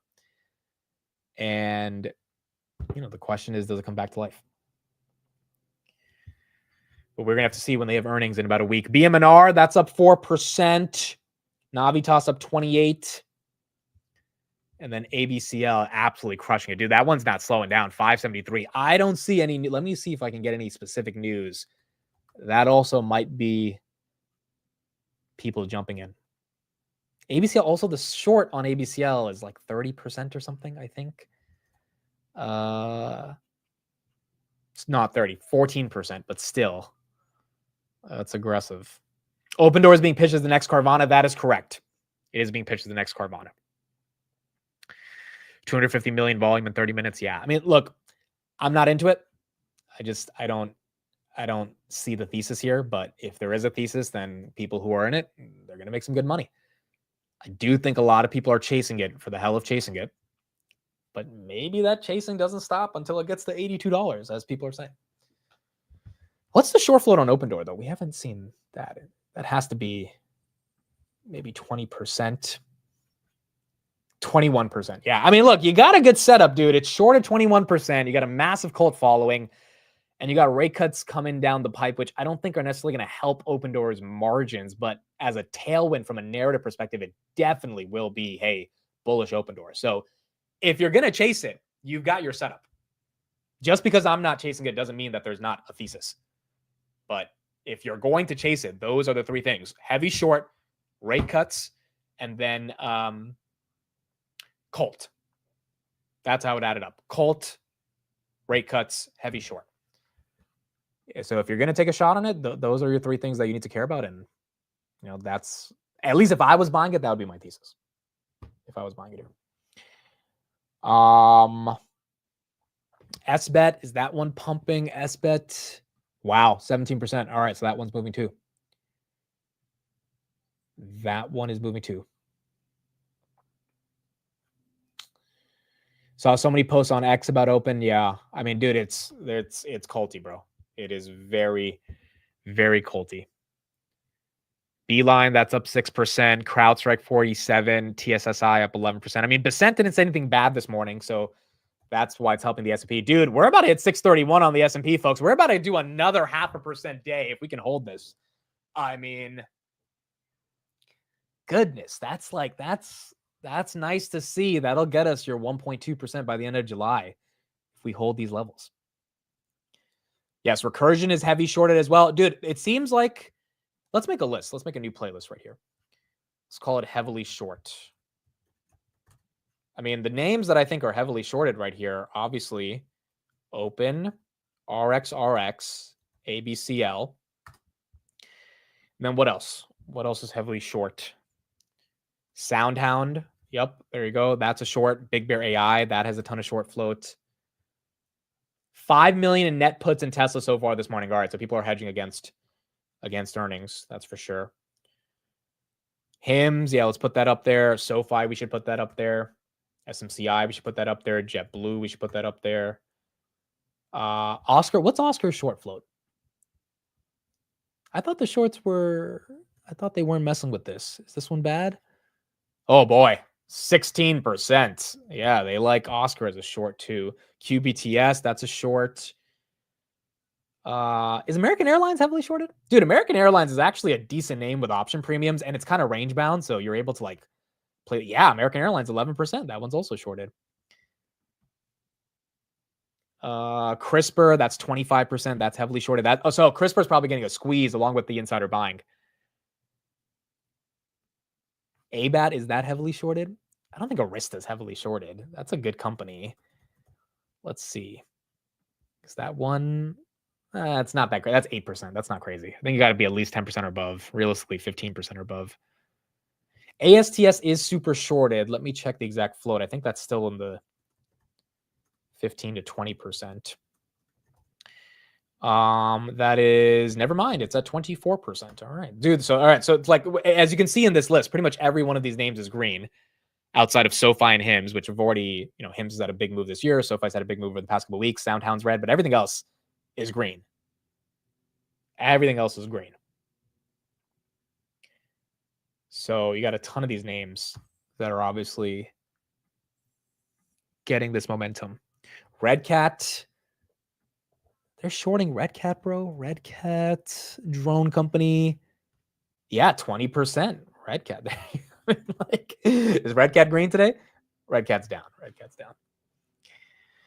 GME's 18%. Joby. Where's Joby? So Joby had a crazy week last week. Joby right here. That's flat. That's okay. Because Joby had a great week. Baba's up a little bit. Tesla's slightly flat. And then Open Door. 323. Open Door. 43%. Who's in it? Who's in Open Door? Put it in the chat. Let me do a poll. Who's in this one?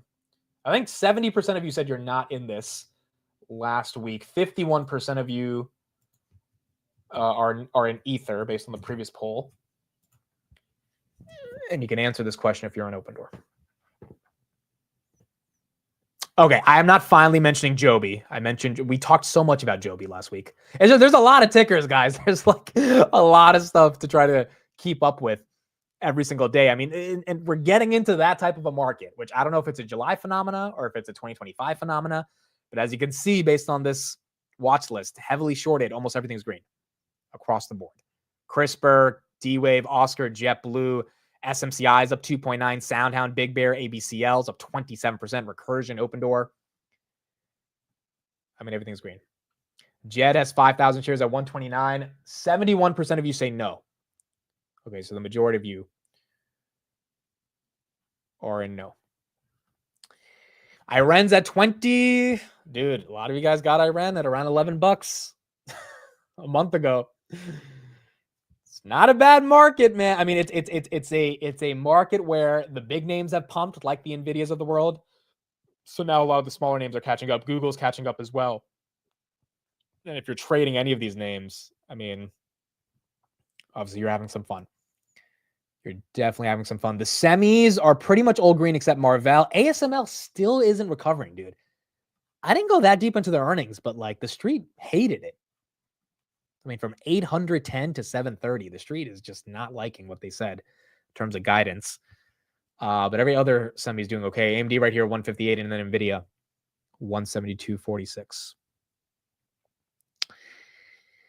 2 to 3 weeks before the August pullback starts, learn my lesson, not paying attention to seasonality with everything else. Look, seasonality, I will say this again, every chart I've looked at, and I've showed plenty of them on the stream, August, you get a pullback. Every chart. Post-election year, years after a 20% gain. I mean, like there are, here's a new chart I got to show you guys, but there is always a freaking pullback in August.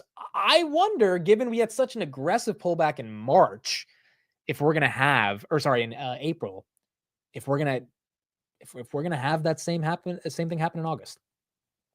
And I don't know, but we're going to have to see. Let me show you guys this chart. This chart was actually from Couch Investors video. I thought it was a really good chart. Can you guys see this? Yes. Okay. So take a look at this. This is the S&P 500. If it's above its 20-day moving average after, or for at least 59 days, which has happened 1, 2, 3, 4, 5, 6, 7, 8, 9, 10. 10 times, including July 18th, 2025, which is the S&P 500 was above its 20-day moving average for at least 59 days. 3 days later, you tend to be red. 4 days later, you tend to be red. 1 week later, you tend to be red. So this is the week where if the S&P 500 is green, it is going against history because on average, it should be down about 0.5%. Having said that, there's another chart that I'll show in a bit that shows that even with the same thing happening a month and 2 months and 3 months later, we're green by about 5%. So even if we have some weakness for the next 2 weeks going into August, which again matches up with the seasonality of August, a month or 2 months later, 3 months later, you end up being green, which is consistent with the Santa Claus rally. So historically, everything's pointing to some weakness going into August. But I mean, just who knows, right? Who knows if that's actually going to happen? S&P right here trying to get to 631, 630.80. Oh, we did get to 631 already. Just got rejected at 631, but still just below those levels. Could Palantir be insulated from that dip if they knock the socks off earnings? No company is insulated from that dip, in my opinion. I mean, do you guys, if you remember 2024, July 17th is when we topped. Every company had monster earnings in Q2, like Palantir, Nvidia, and like all these companies crushed. But then we crashed, not crashed, but like we had the dip, and then the yen carry trade caused the crash, even though it lasted for like 5 hours, and then we started recovering. That's when Palantir fell from like 45 to like 23, which was the last time you could ever buy Palantir at $23. So no company is insulated, but nonetheless, they need to put up good earnings so that the recovery is built on some foundation. Because if they don't have good earnings, then they might just not recover if we do get a seasonal dip. QBTS, there you go, crossing 20. There she go. It got to 20.18. Now it's getting rejected at 2018, but it looks like it'll be back above 20 pretty soon. 1985, that's up 5%. So the quantum names, again, doing their thing. QBTS kind of leading the way. Last week it was Rigetti. This week it was QBTS. Open Door, 47%, 330. 322 million shares of volume. Yeah, I mean, Scrally, I don't know what the hell he's doing, bro, but that's obviously not the best thing for him. Webull back above 6. All right, this one was obvious. Webull, there was no reason for it to dump 15%. All they did was disclose the terms of the dilution. They didn't actually do any dilution. So that one recovering makes sense. Still down about 4%. And then S&P, 630.5. 630.5. IONQ, that's up 0.5%. Screlly had to close his quantum shorts on Friday to float his long and SRPTA. Oh boy. Wait, so that means he's done. That means he's out of the quantum names if he's out. And if he's out, I guess that means he's done shorting. He probably took a loss, I would imagine. He's probably going to try to make it back, going long something else, as you're saying. Dude, this market can humble you, especially the short sellers. I mean, you gotta really know what the hell you're talking about. Big Bear right here going flat on the day when you go short. I mean, I feel like the Bill Ackman Herbalife. Yeah, Tess won. Tess, you got to post that tweet of the freaking Walter White. I won. That's the picture you got to post. It's one of those things, right, where it's like Bill Ackman. He was so right about Herbalife being a freaking MLM, and he still couldn't get the short thesis to play out because you had someone else on the opposite side of that freaking trade, and he couldn't make it. Being a short seller it's difficult, dude. It's easier to be long, and you have to be so right on the timing and the thesis when you're short. So for those that haven't watched Breaking Bad, I don't want to spoil it, but basically Walter White, the main character, gets into a pretty big fight with the people on the other side of what he's trying to get done. And without explaining how he wins, Again, that's not really anything to give away because the whole show is about his journey, and he's going to have some wins and some losses. But in this one, he wins. And it was just the most iconic scene. He calls up his wife. She's like, "Walter, where are you?" And he's like, "I won." I'm only talking about Breaking Bad because that's the only show he's seen. You know what? I'm going to watch Breaking Bad again. I don't care. I'm going to watch Breaking Bad again. I love that show. Joby, 1786. SBET, 33. Open Door, 328. Tesla goes red. Where's Hoodie? Hoodie, are we still at 109? 108.6. 108.6. United Airlines, 91.93. Black Sky, 23.94. Grab right here at 530. I'll probably be buying some Grab soon. Most likely 1,000 shares at this level. If we can hold this range. Up 7x on open calls. I mean, dude, congrats. Congrats. Even the Open Door leaps, bro. I mean, if you bought 150 leaps for like 2026 or 2027, I mean, you're in the money by almost $2. Even those should be going up, even if they're not short-term calls. So that one is green. I've watched Breaking Bad 3 times and owned the entire set, dude. I think I've watched it like 5. I've watched it like with friends, with my cousin. Like I've just like I need to give my time. I need to give myself like another year before I watch it again because I just know every part of the show. So it needs to like be exciting again. But I just love that show. Is XRP moving? XRP price 359. Yep, that's up 4%. Look, I will say I did get some messages about this over the weekend, so I'll talk about this right now. But one of the questions was, hey, how do I deal with FOMO? How do I deal with a market that's moving like crazy? And I feel like I need to get into some of these plays. I'm not in these plays. I see other people tweeting about how much money they're making, yada, yada. I think this is something every investor has to go through. Every single investor. And a lot of you are older in the chat, and you've probably seen this happen dozens of times, which is why you don't really care that Open Door is moving. But a lot of you guys are younger or my age, and you feel like you need to get into the action because everyone shouldn't be making 42% on a day when I'm stuck in something that's barely moving and I should get into it. It comes down to your risk tolerance. And it's not much I can say about it. It's you as an investor have to determine, hey, how risk prone do you want to be? You know, if you're 65 and retired, you probably are not even thinking about gambling on Open Door because you're like, you don't want to even take the risk. If you're 23 and you have $20,000 as your net worth and you think, hey, if I dump all 20,000 into Open Door and it goes to 6, then I'll have 40,000, then you could lose that 20,000 and be okay if you're 24 years old. But you could also have to start over from losing that 20,000, which is your entire portfolio if Open Door goes to 0. So it comes down to risk profile. And if you're 65 and you have, a $3 million portfolio and you have 50,000 that you like to play with, then that's your play money. I think the actual like sort of framework that I would set up is where is your portfolio, where is your trading portfolio, and then where's your fund portfolio. So you have a long portfolio, you kind of don't touch. You have a trading portfolio, you can actively sell options on, go in and out of positions. And then you have a fund portfolio where you have mentally told yourself, if that goes to 0, I will be okay. And I think if you can set up those 3 different types of portfolios, then you can tell yourself, all right, if I lose 10,000 in Open Door, it's okay. If that 10,000 becomes 5,000, it's okay. But if that 10,000 becomes 100,000, then it's also okay. So I guess that would be my mental framework to navigate it. Weeble right here, 1614, trying to get some momentum. D-Wave just below 20. Grab 527. S&P 630. All right, I'm buying 1,000 shares of Grab. Let's buy these Grab shares. I think it's making a nice base around this 520 range. Hopefully we can hold it. And if we can, then hopefully good earnings sets us up as well. All right, there we go. We're in 1,000 shares, 528 on Grab. All right, cool. Let's go to the ETFs. Let's see how they're doing. Dude, I was looking at it over the weekend. Freaking Duolingo. If I didn't have that damn pick, my ETF, I think it would be up there with Matt Money. All right, not literally Matt's at like 20%, but it would be pushing like, 14, 15%. So Matt's up 22, Tanner's up 12. I'm up 9. Why am I up today? I was up 8%.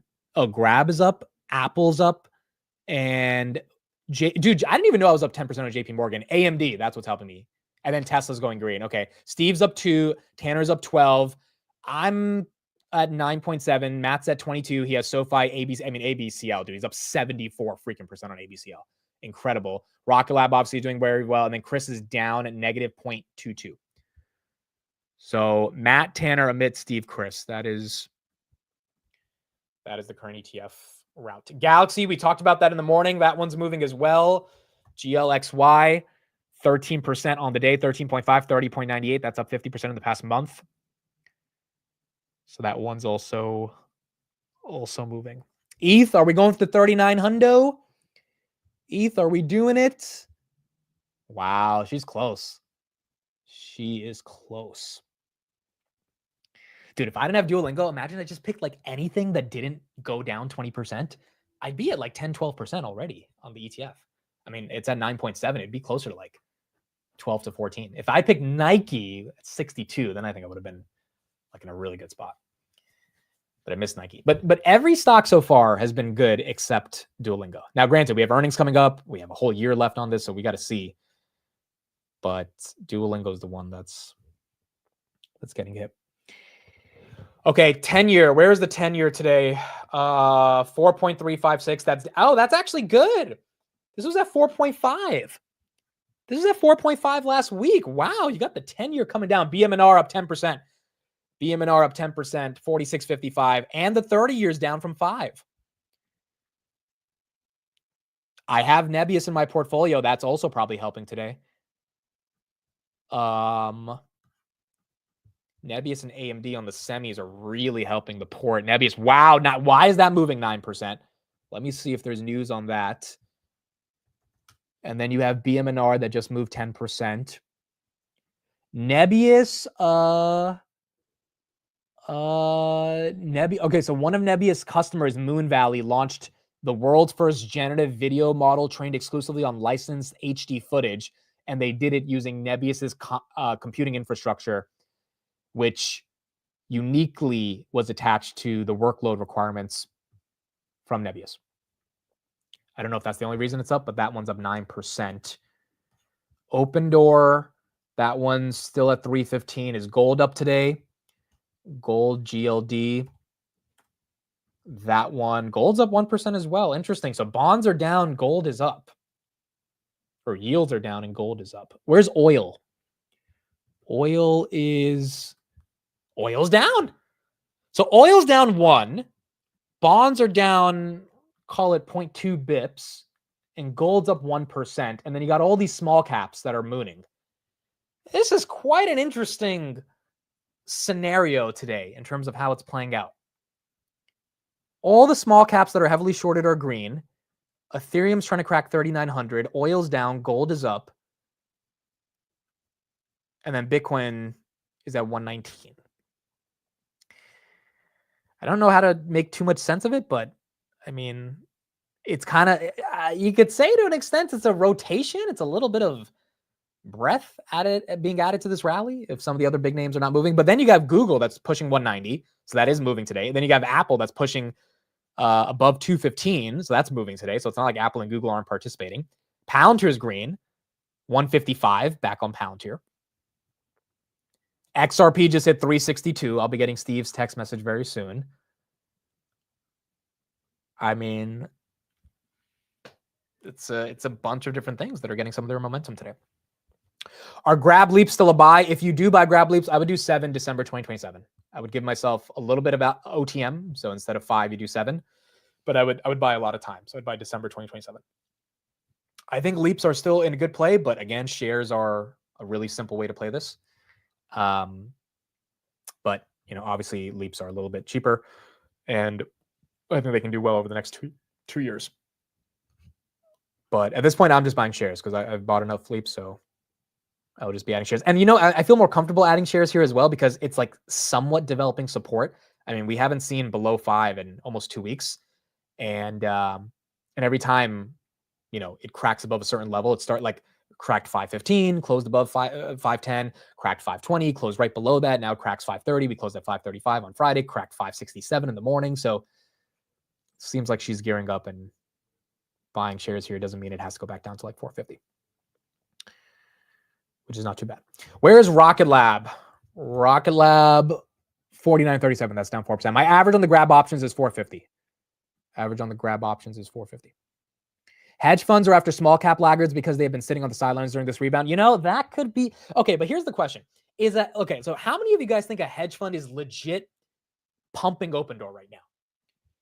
Because I don't put it out of the realm of possibility that there is a hedge fund out there that obviously is seeing all the chatter and saying, "Hey, let's pump this up. Let's try." Like if you're a hedge fund and you buy, I don't know, $70 million of Open Door today, it's obviously going to have an impact. Let's say you buy it on the open market. Let's say you don't even care to go through dark pools. Let's say at 315, you just buy 70 million of Open Door. That's going to create a candle. Maybe that candle has already happened. That candle then gets a bunch of retail to be like, holy crap, Open Door is happening. I got to come in. And then that hedge fund then dumps at like $5. I mean, I would not be surprised to see that happening. But I also wouldn't be surprised to see if it's purely just retail buying into it. But I could imagine, and the reason I can imagine this is not a hedge fund that's done really well this year. I can imagine a hedge fund that, as the comment said, that's lagging, right? That's barely beating the S&P 500. Oh, speaking of lagging, I got to show you guys this. And that hedge fund could be like, hey, in order for me to outperform, I need to freaking get into Open Door and get some alpha. Our boy Chamath Palihapitiya had the audacity to tweet this over the way. I mean, when you talk about narcissism, when you talk about someone who can't just admit they're wrong, when you talk about someone who's just like, dude, where is your cultural awareness of like any level of what's going on? This is what this guy tweeted. So some context. Anyone who watched, I was about to say anyone who watched Open Door. It's like in my subconscious. Anyone who watched the Olin podcast in January knew that Chamath was bearish and he was long credit default swaps, which are a mechanism to be able to essentially go short the market. But it has some more guardrails so that you don't lose all your money. It's like it's a complicated financial instrument, but it's the thing that made Michael Burry very rich in 2008. So he says, for everyone that watches the Olin pod, you may remember that my most obvious trade idea heading into January was long the S&P index and short the Mag 7, aka the mean reversion trade. Turned out to be free money. Very rare that the market gives you these kinds of fat pitches. This trade is up 2% this year. The spread on this trade is 2.2%. If you went long S&P, short Mag 7. If you had just bought the S&P, you'd still be up 6% this year. If you had just bought NVIDIA, you'd be up 20% this year. If you had just bought freaking Meta, you'd be up 25% this year. So it is hilarious that he went on this rant talking about how much of a opportunistic moment he had, and he obviously wants the credit on talking about, his short S&P 500 long S&P 500 Mag 7 trade. The comments were great though. The comments were great. Someone said 2% return is incredible, almost better than your SPAC performance. That was a good one. That was good. Now he's trying to defend it by saying, oh, he was using a sophisticated financial instrument that gave him some more momentum, which is essentially a form of leverage. He said, get an ISDA, which is again one of those fancy financial instruments, be banked by a prime, put the trade on 5 to 10 billion aside. This is how it's done. Which only further shows how unlikable this guy is.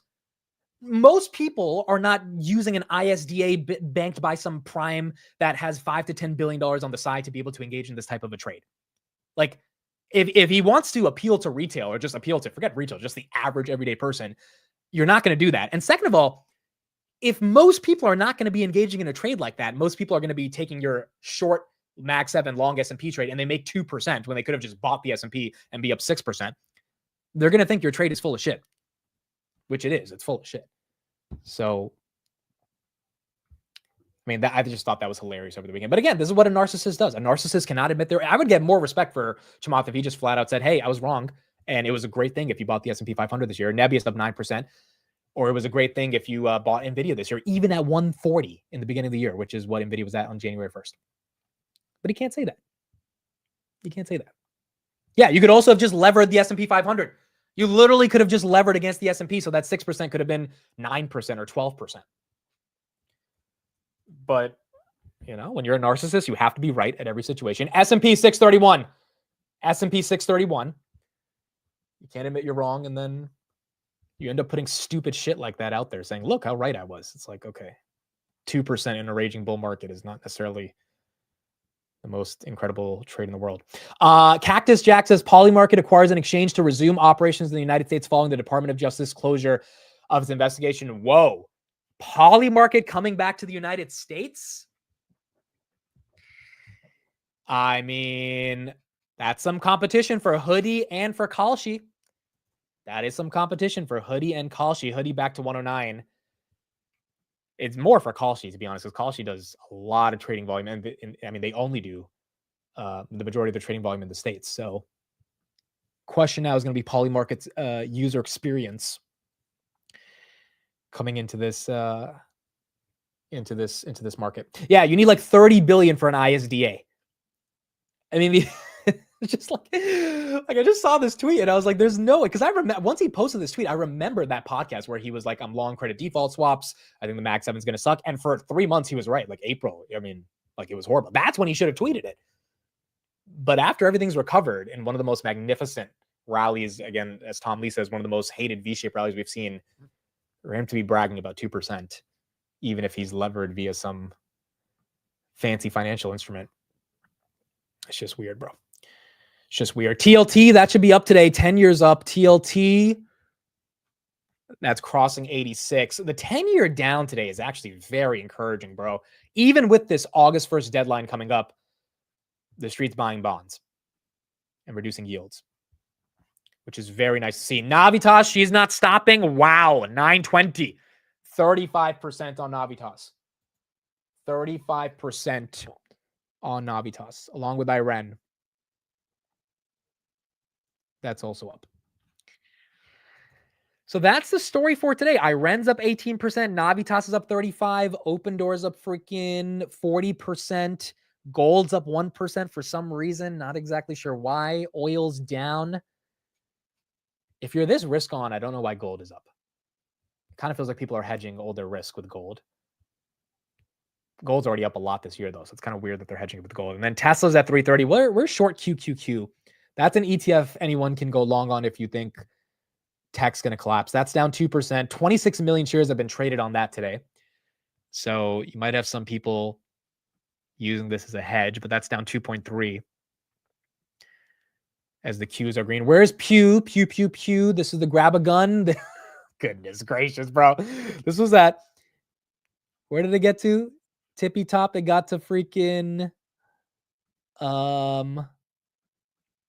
it got to $21. Now it's at $8. 21 to 8. Shout out to Eric Trump. Shout out to Eric Trump. Palantir back to 155 as well. Is silver up today? Silver. Wow, silver's up 2%. All right, so commodities are catching a bid. Palantir just below 155. I think people might be hedging with silver and gold, bro. Why would silver and gold be up on a day where small caps are not even running? They're like mooning, bro. Like, they're like mooning. A-Lab's up 20%. MicroStrategy goes back into the green, even with the dilution. Ethereum's running. It's kind of weird to see gold and silver following. Is the dollar still down? Dixie, yeah, it's below 98. So that one continues to go down. Again, what gets the dollar to go up? A lot of people buying the dollar, which stablecoins theoretically should help. Wow, Solana's 194 too. Fartcoin's up 4%, folks. I mean, this is a crypto-based rally. So Bitcoin's at 118, basically 119. Ethereum's 38, XRP 362. That's up 20% of the past 7 days. Solana's at 193. Solana topped out at like 300 in January, roundabout. Dogecoin is up 36% in the past 7 days. And then Chainlink as well, up 25%. Avalanche is up 20%. Shiba Inu, which has like 38 trillion in supply, that's up 17%. The question is this the beginning of a rally, or did you miss like if you buy, like if we're going to rally like crazy, Shiba Inu is going higher, but there's 38 trillion in circulation. It's already up 20% on the week. Is that going up another 20%, or is 20% enough? And the market's like, all right, it's time to move on. And then it gets dumped. I mean, that's the hardest part of this game. Let's do a poll on that. Do you think this crypto move, by crypto I mean everything, altcoins, everything, do you think this crypto move is just beginning? If you say no, then that means you think it's nearing its at least local top. If you think it's just beginning, we got more room to go. Not enough euphoria yet. We still have room to run. People need to start posting pictures of mansions and Lambos they want to buy, then I'll worry. I mean, I'm not going to lie, bro. I've seen stuff like that.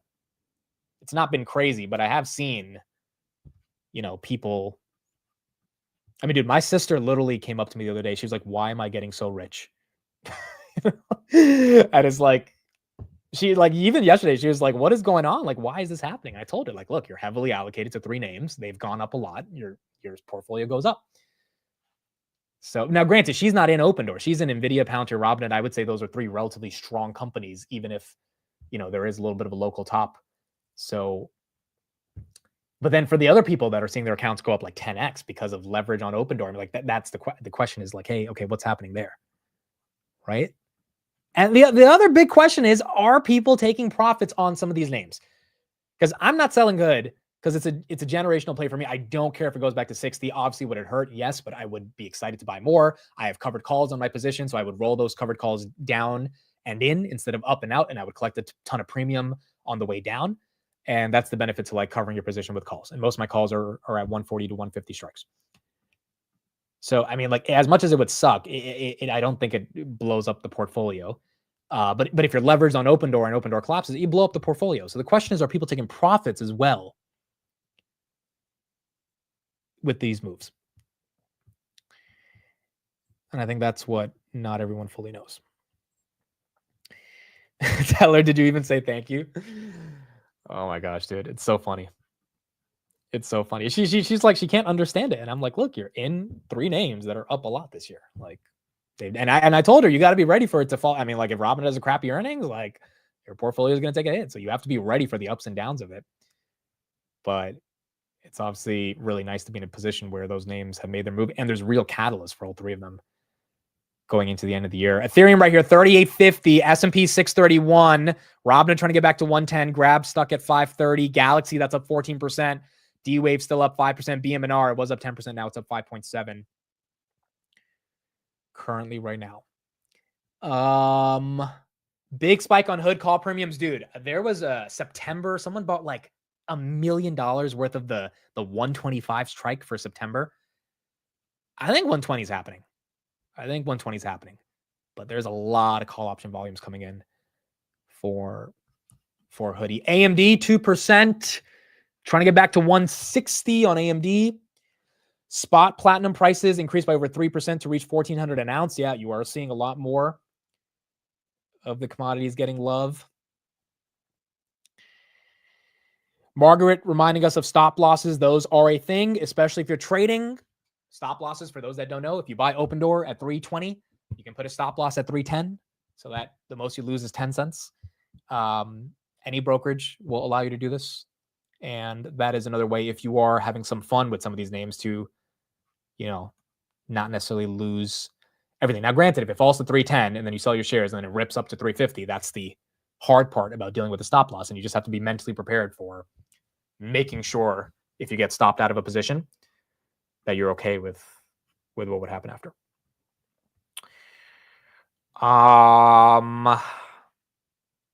TMC, that one's moving. The metals company, that one getting some. Wow, that's up 3% as well, dude. Everything in that small cap area is getting love, but then the S&P is up 0.5%. Like I can't just say it's a small cap Monday. The S&P is at all-time highs. It's up 0.5%. The S&P is filled with not just small caps. So, I mean, we're seeing momentum across the board. Long calls for September, extra risky if we get seasonal stall in August. Okay, let me do a poll on that. 75% of you, by the way, have said you think this crypto move is just beginning. Okay, so the next poll, do we get a seasonal stall in August? Are Grab spreads still a buy? Let me see. I didn't even check the pricing of them today. I think they're at 35 cents. I don't know if you'll be able to get them filled at 35. Today they're at, yeah, I mean, look, I like them at 35 cents. I would go for December though. I wouldn't do January 2027 for anyone because I bought these in the beginning of the year. So I would do December 2027. Yeah, I think the spreads are fine, but again, you're gonna have to pay a little bit more premium for the time. And again, they're highly illiquid, right? Because they're spreads, they're leap spreads, so it's going to take time for them to fill. You're going to have to maybe adjust the prices. However, even with the illiquidity, the put call ratio on Grab is 0.10. So you got a lot of calls being bought and a very small, like, if you're getting 200,000 calls being bought, you're getting 20,000 puts being bought or sold, one or the other. But the volume of calls to puts is pretty incredible. And that also is signaling some upside momentum on them. BMNR, that's up 5%. Accelera falls from 580 to 530. So it topped out at 580 so far. Topped out at 580 so far. Bank of America says the Fed won't cut rates for the rest of the year. They've been saying this all year. I don't know, dude. If J Powell doesn't cut rates this year, which I could legit see that happening, I think it would get a little ugly, not just for the broader market. I don't know what Trump would do if we don't get a rate cut by September. So I hope that doesn't happen. But, you know, when you have people like Christopher Waller come out, who's trying to become the next Fed chair, and say, I would be voting for a July cut, I think it's almost impossible that Jay Powell, Tesla, by the way, goes right at 328. I think it's impossible that Jay Powell wouldn't give us a September cut.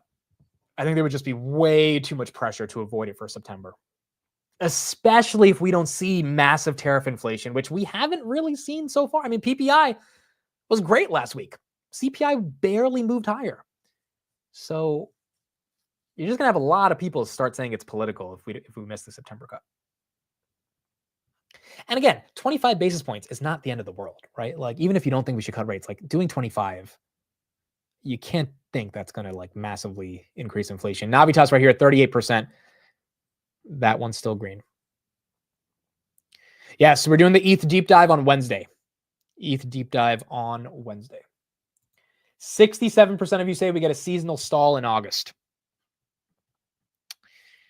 You know, the thing about this is the S&P 500 is only up year to date 7%, 7.9. Okay, so that's actually a little bit more than I thought. One of the reasons we get a seasonal stall is because, you know, the markets are moving so high, but the market, which is the S&P, is compared to the past couple of years, you know, underperforming. So maybe August outperforms because you don't need because it's already lagging so much. And again, the reason it's lagging so much is because of the tariff stuff, which created all the upside momentum we've been seeing from these hedge funds that are buying so much stock. We looked at the chart last week that Bank of America surveyed 175 fund managers, 450 billion AUM, 3.9% average cash allocation, which is the lowest in 10 years. That is why the S&P is getting a bid. And if you have any sizable dip in August, you're going to get that cash get deployed because a lot of those fund managers, they're ready to buy now that the tariff volatility is down. Pound you're back to 155. So maybe there's a world in which August you have a dip, but it's just not as aggressive as a dip because you have everyone bidding it up, aka the money managers. And then, you know, S&P's got to make another 12% to get to 20% 3 years in a row, which from here, if we do another 12%, that would be 7,000. 7,000. If we conservatively say another 5%, which I think is a lot more reasonable for people, that would be 6,600, which is what most analysts have on the street, 66, 67. It's underperforming compared to the past 2 years, right? So the S&P 500 average is 8%. We're basically at 8%, 7.9. But by this point, for 2023 and 2024, we were up almost 15%. Or I think it was like 12%-ish. And then we ended out the year around that 22, 24%. 20% a year is not normal, I agree. But if we're benchmarking it to the past 2 years, the S&P is lagging. Who knows? Maybe we don't get that third year. Maybe it's a good year, but maybe it's not like, you know, a 20% year. But if we get 20% 3 in a row, bro, I mean, that's S&P 7,000. And I don't think Tesla is going to stay stuck at 330 if that happens. I think the entire market, along with crypto, is going to move if we get a freaking 7K print on SPX. Open door 47, that's at 330. Fell to 307, now back at 330s. So just took a little bit of a dip. And now it's back. 7 trillion is in money market funds. We saw last week there was about 8 billion of outflows last week, so nothing too crazy. So still a decent amount that is on the sidelines and is holding up. Let's get some coverage right here on Apple. Apple's up 2%. It looks like the foldable phones might be pumping it. Let's hear this and then we'll go from there.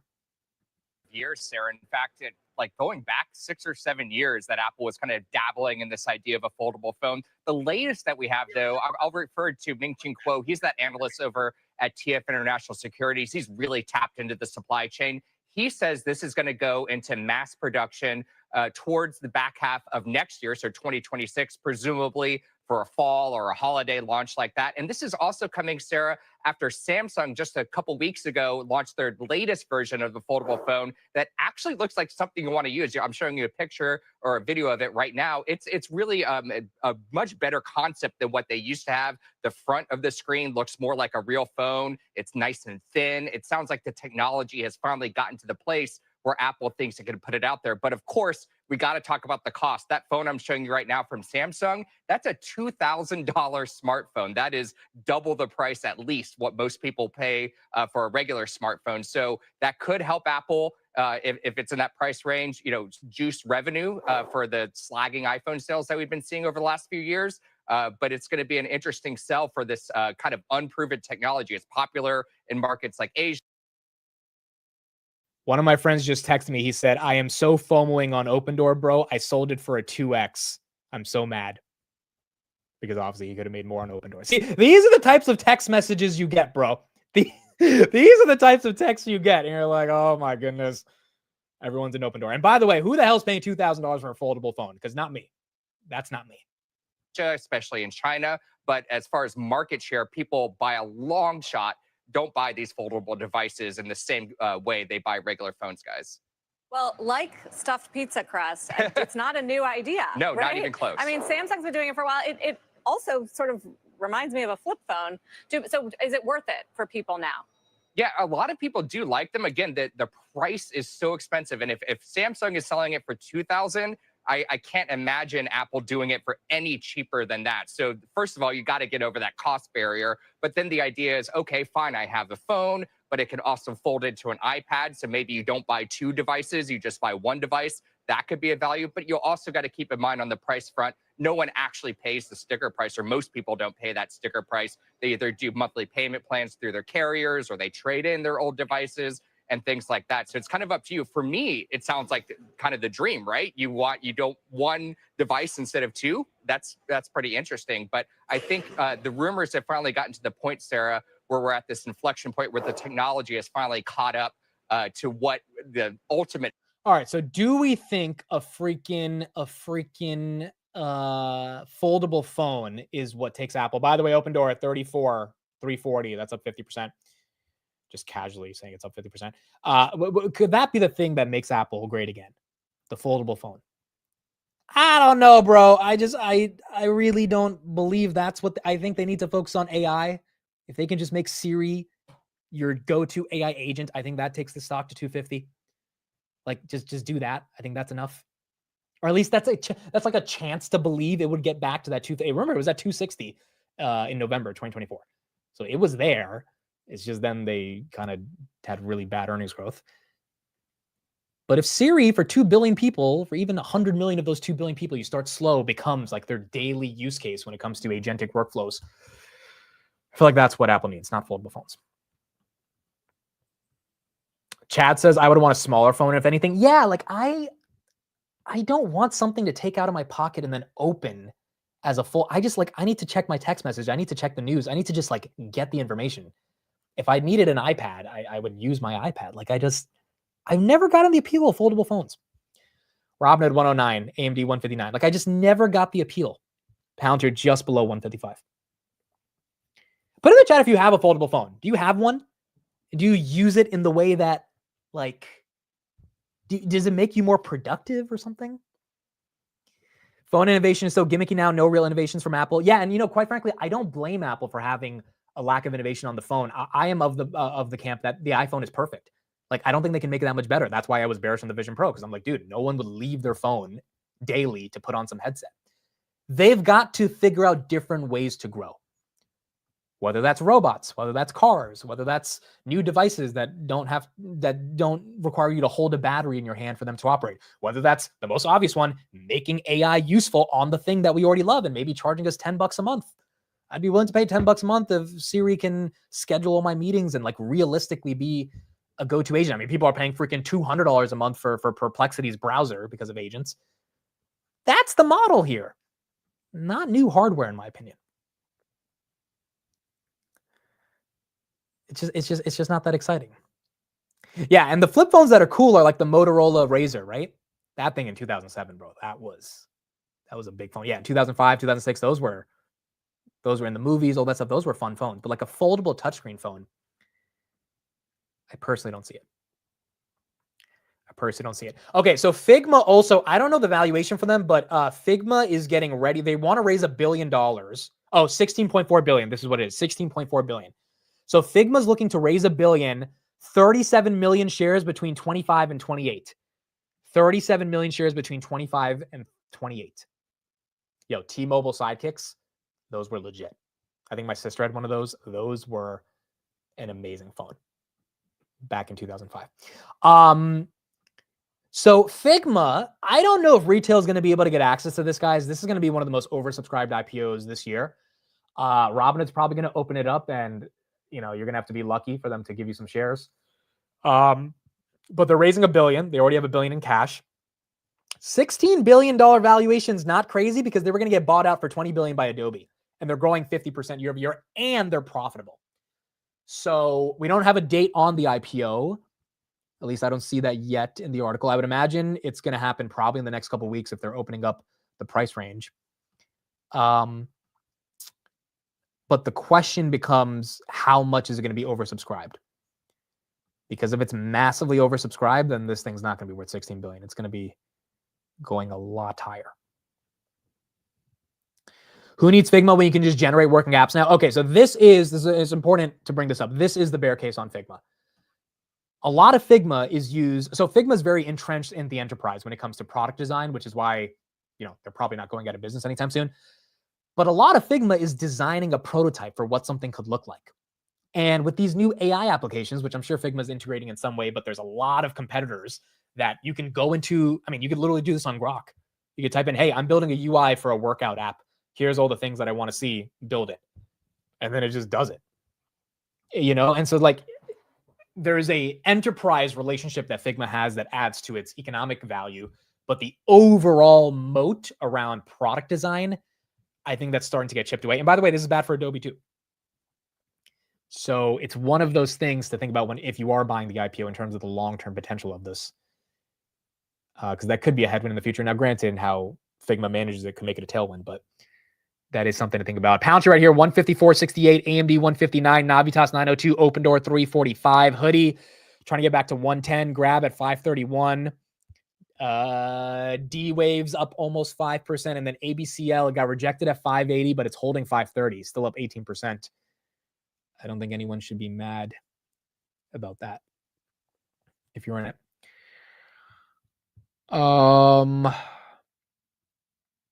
BITF, that's up 17%. This is Bitfarms, right? I had Bitfarms a long time ago. Okay, Bitfarm. Dude, I think I bought Bitfarms when it was 150 and I sold at 2. So Bitfarms now at 120. It's up 17%. I think that's another Bitcoin miner, if I'm not wrong.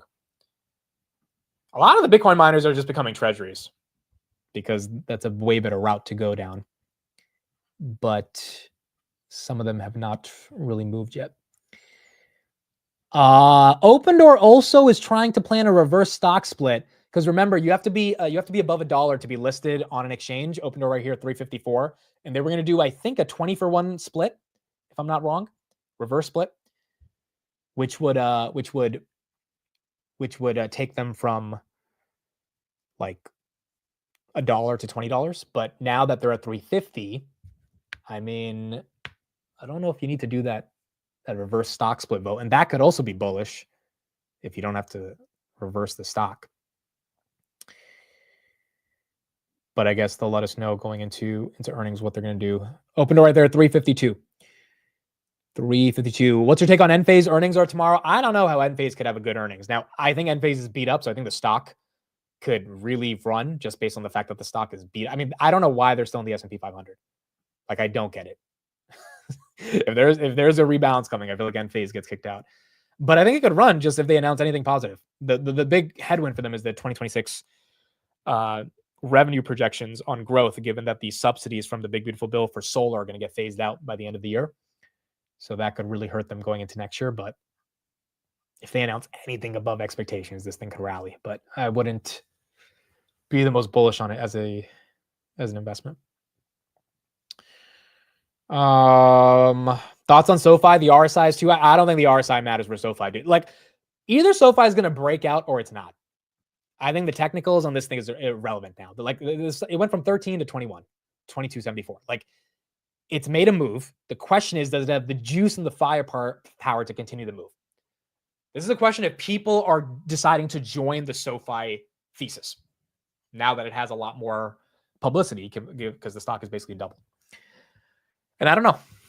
But I don't think it's about technicals. I think it's about, hey, are people going to double down? Are the SoFi longs that bought at $7, $8, are they going to double down at 21? And I think over the coming, weeks, definitely getting into earnings, we should know more. I have not witnessed a reverse split that resulted in positive momentum. You are correct. Every reverse split that I've seen or that I've been a part of, the stock's down like 20% the next day. So if they cancel that, it could definitely help. Dude, I had 18,000 shares of a biotech back in freaking 2020. And then I wake up one morning, they do a 10-for-1 split, and I have 1,800. And I'm like, where did my shares go? I'm just like looking around, like, wait, I'm sure I bought 18,000 shares. Now I'm at 1,800. And then that's when I learned, I got slapped in the face of what a reverse split is. I was like, they can do that? I was like, these guys can do that? It's like, what? It's like, wow, the stock market's interesting. And then the stock was down to like 20% that day. So I don't know, dude. If they do that, could hurt momentum, but maybe the excitement is still too high, and that doesn't matter. What happened to Lucid? Is that down today? CoreWeave is also, Lucid's down 7. CoreWeave is up 7. Okay, Lucid's down because I think people woke up and they realized Uber giving them $300 million to start robotaxis is stupid. I don't know why the hell Uber did that. I don't know who the hell thinks Lucid's going to be successful with robotaxis.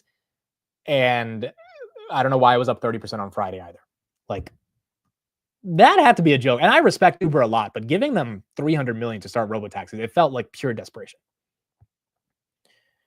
Pure desperation. Polymarket acquires QCX for $112 million. Okay, so that's the name of the exchange, QCX. Polymarket will be competing with the big boys inside of the United States now. There you go. Dude, these prediction markets, they are only growing. Only growing. I mean, it's going to be a big tailwind for Robinhood as they keep adding markets. But, dude, the markets that were added for the astronomer CEO, which, by the way, the guy stepped down, the guy who got caught cheating on his wife at the Coldplay concert. Think about what I just said in 2025. The guy that got caught cheating at his wife and cheating on his wife in a Coldplay. Like, these headlines are insane. But he stepped down, and the Kalshi and Poly market made a ton of markets on like, hey, will this guy get fired? Will his wife get half the money in the divorce? Like, I mean, everything is tradable. Everything is tradable. Joby right here. That's green. That's up 4%. Navitas still up 32. Hoodie slowly making its way back to 110. Webull 1634. That one's recovering a lot from the dip. CrowdStrike up 1%, and then Open continues to move. I'm surprised Open Door hasn't gotten halted yet. 369 hasn't gotten halted yet. That one's continuing to move higher. He got cold played. Yes, that is true. Is Open Door really going to 82? I don't know. Maybe it is, but I am not in this name. For those that are in, I'm happy for you. Like, genuinely, I'm happy for you. I personally don't have the risk tolerance to, and I have some pretty big risk tolerance, but this stuff is just not for me. But again, if you are in it, short float, Colt, and rate cuts. That's your 3-prong thesis to go long on Open Door. And that could be what takes it higher. For cash secured puts, when does Robinhood release the collateral? It's after the option goes worthless. So you can always buy to close the contract early. So if you're up like 70, 80% on the contract, which is when most people give back some of the premium, they keep the rest, and then they get their collateral released. You can do that. Or when the contract goes worthless, the collateral is then released to you like that Friday afternoon when the option expires. Now, if you're in the money, then they will take your collateral and buy the underlying shares. So they will automatically do it for you based on how the stock moves. What would make the dollar go to all-time highs? Ironically, not having surpluses would trade. Like the ironic thing about all these, like they're mad that, the administration's mad that the dollar's down and they want to protect the dollar. But if we keep having a surplus with these countries, or we keep trying to have a surplus for these countries, people are going to sell the dollar. Like the reason the dollar gets all this liquidity is because there's so much excess dollars in proliferating, right, in the broader market. because of our trade deficit, because countries have all these dollars they can do stuff with. Now, granted, even if we don't close off the deficits that dramatically, I think confidence in the future of interest rates is what gets people to buy the dollar as well. And I think right now the market just doesn't know what the hell is going to happen in September. And we'll check the probabilities. CME, it was 54% on Friday. Now it's 55%. Yeah, it's basically flat in terms of the probabilities. Until J-Powell gives us a real answer, and we'll get some thoughts on Wednesday when he speaks, I think the market's going to be confused on if rates are going higher or lower. But yields coming down today. ABCL, by the way, 21%. That is encouraging for the dollar. Yeah, and also, I mean, stable coins, that could be another reason that really helps the dollar right now. The question is, how long does it take for stable coins to start really benefiting U.S. Treasuries and USD? And I feel like now that they got legislation passed on Friday, within like a month or 2 months, we should start seeing a lot more adoption of stablecoins because the regulatory framework is set in stone. So if Walmart, if Amazon, that has a lot of cross-border payments, if they want to establish their stablecoin backed by something like a Circle, which is also going to be pegged to the dollar, I mean, that should create a ton of momentum. So that can help the dollar as well. Up 98% on open door $6 options. Let me check the option volume. Hold on. So let's do open door. I mean, let's see. Open door, it's up 64%. Let's do like August 29th. Yeah, dude. The $2 call has 10,000 open. Let's do Jan 2027. The $5 call is 54,000 open. The $7 call has 27,000 open. The $7 leap for January 2026 is up 212% today. 212% today. My goodness, dude. Ethereum 3,800 trying to get 39. What about the 2027? 2027 $5 call has 11,000 open interest, $4 call, 17,000 open interest. Those are up 100% today. The main ones are January 2026. There's 57,000 open for the $2 call. That's up 117% today. I mean, lots of option buying. Grab's earnings is next Wednesday with Hood, July 30th. Next Wednesday. For those that want to read Arnie's thesis, it's on Twitter. He's posted about it many times. So even though we haven't done the deep dive, if you go on his X and just scroll down, you will see his ABCL thesis. He wrote it a long time ago. I think he reshared it recently. So if anyone wants to read it. Also, Jack, let me share one account for any ABCL enthusiast. Jack Prescott. He's OG Palantir, $7, $8 average. I know him. He's a very good guy. That's the account you want to follow as well for ABCL. That is the account you want to follow on that one. Okay, let's see what other headlines we have. We talked about Apple.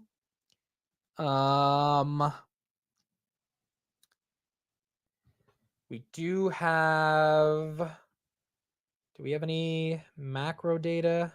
Well, let's look at Domino's. We have not a lot of macro data today. Domino's earnings was slightly down. Stock was up, though. Let's get a little bit of coverage there, and then we'll keep going. You just wouldn't have thought we would have had comments like that during the huge sell-off that we had in early April around. Oh, so Grab. Okay, so this is why the stock was pumping. We have not seen any material impacts today from global macro geopolitical uncertainty. So even though Domino's missed on earnings by 4%, that quote right there is enough to get the street to be excited. I mean, if they're not having any issues on pizza because of tariffs, then there you go.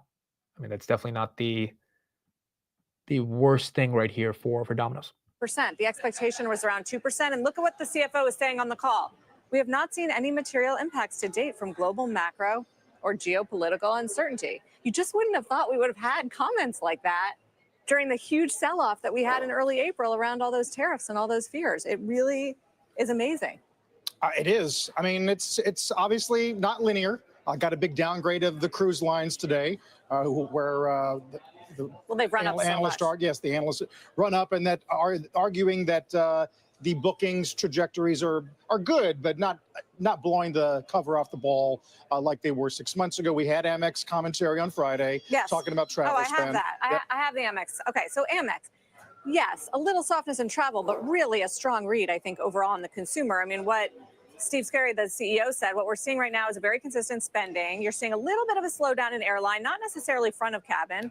You're seeing a little bit of a slowdown in lodging, but again, not necessarily on the high transactions, which are up. Goods and services continue to be resilient. I think amazingly resilient was what the CFO of Amex told our Hugh Sun of CNBC.com. The bottom line is, sure, it's not a booming economy, but it's definitely better than expected. And there's a bit of a resurgence in confidence, which we've seen in the surveys and are now hearing from CEOs after, the calibration, I'll call it, of the tariff policy. We still got higher tariffs, but we didn't get as high as it looked in early April, and the market calmed down and everybody feels like started to calm down around it. Verizon CEO was on Squawk Box this morning. He also talked about the stability that they're seeing in the market. Listen.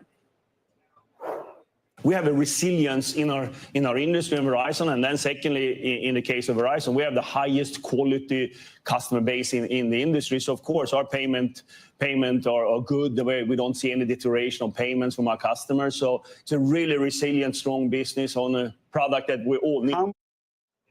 So telcos, they're always usually resilient, but good to hear him talk about that. He also said that it's not affecting capital investment.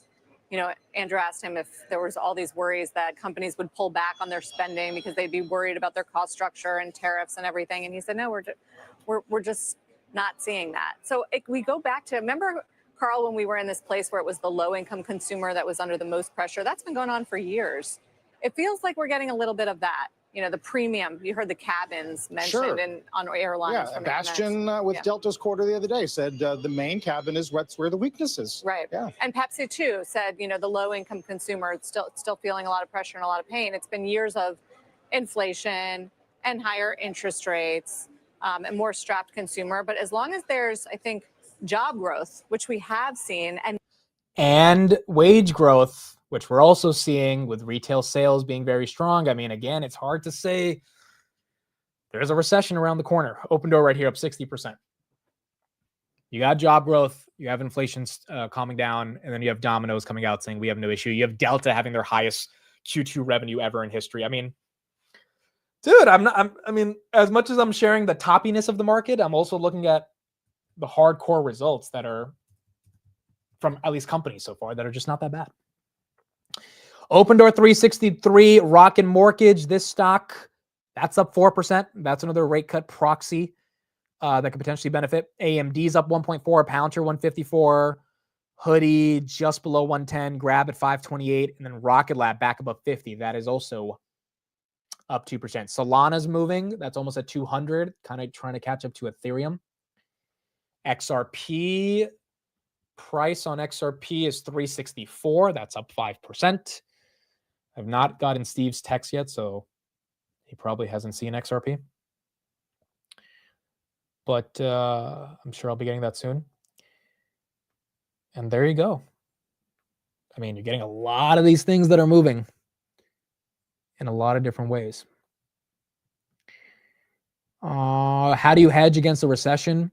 There's a lot of ways to think about this, but there kind of is no hedging to an extent. I mean, like when a recession happens, this is why I think it's so unlikely we're getting some massive recession. Like the only real way to hedge is you go 100% cash, right? Obviously, you could buy, short QQQ, and so when the stock market crashes, that goes up. You could sell some calls against your position so that if your stocks go down, your calls lose value, they go to zero, and that's good because you could collect the premium. I mean, there's all these different technical strategies, but realistically, when you get a recession and the stock market takes a 20% dip, cash is the only savior at that moment. And I just think it's so unlikely in this type of rally that we're going to see everyone decide that stocks are not worth anything because of a recession, when none of the labor market data we're looking at, whether it's initial jobs claims, non-farm payrolls, ADP private payrolls, et cetera, jolts, point to recession. And none of the inflation metrics, especially consumer confidence that we got last week, along with 1 and 5 year inflation expectations, also proves that there's a recession, along with the retail sales data that came in 0.5% higher than expected. None of that proves there's a recession. Yes, gold could be a hedge. The VIX, obviously, you're going to have increased volatility if you have a recession. That's a hedge. The question is the sizing of your portfolio. Like, so if you have like $100,000 portfolio, how much of it do you put into a hedge, right? Because obviously the more of it that you put into a hedge, if we get a crash, the better your portfolio does. But the more of it you put into a hedge, if we don't get a crash, the worse your portfolio does. This is why hedge funds don't really beat the S&P 500. Their goal is to capture a lot of the spread in between, because they're constantly long or short on both sides. So, I mean, there's a variety of different strategies, but realistically, I think if we get a recession, cash is the best strategy. I just don't see any of the data that's pointing to that. SPED right here is up 8%. BMNR is also still up 2.5.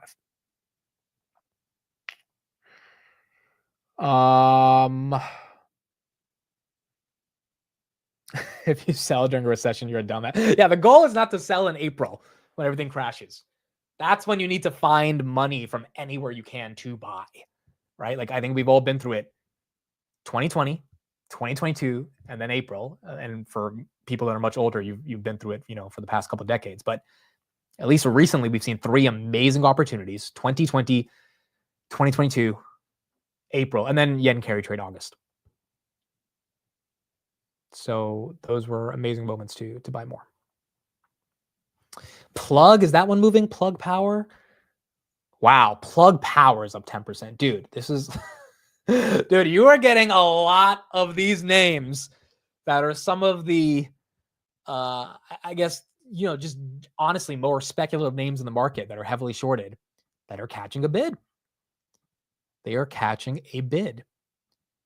But the S&P is also catching a bid. So like, it's not like it's one or the other right here. Matt says, wait, you're supposed to buy when stocks are low. That's usually the strategy. Speaking of Matt Money right here, he has publicly stated he is not selling any of his Rocket Lab, even at 50. And I think Mr. Matt Money has well over 20,000 shares. So at this point, this is $1 million position for him, and he's not selling. So, for even though Rocket Lab's obviously expensive here on a variety of different metrics, you do have some of these OG bulls that are staying with the story. And again, I think his logic makes sense. His logic is Space's TAM is unquantifiable. And so if you can't quantify Space's TAM, and given I know Matt's a long-term investor, if this thing were to drop to 30, I think he would sleep like a baby. He would get ready to buy more. So I think you become the most confident when you're in a stock where you genuinely don't care if it goes down. Like a lot of people in Open Door right now, they're going to cry if Open Door gets back down to 2.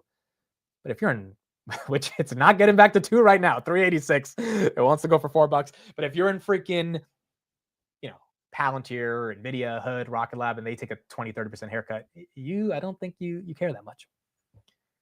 You just want to get more allocation. So you got Rocket Lab right there holding $50. Yeah, it's there. I don't know why it's not being halted. I mean, the volume is 563 million shares, up 74%. The fact that the market makers are letting her run with it, I haven't seen a single halt today. Kind of makes me think, you know what it makes me think?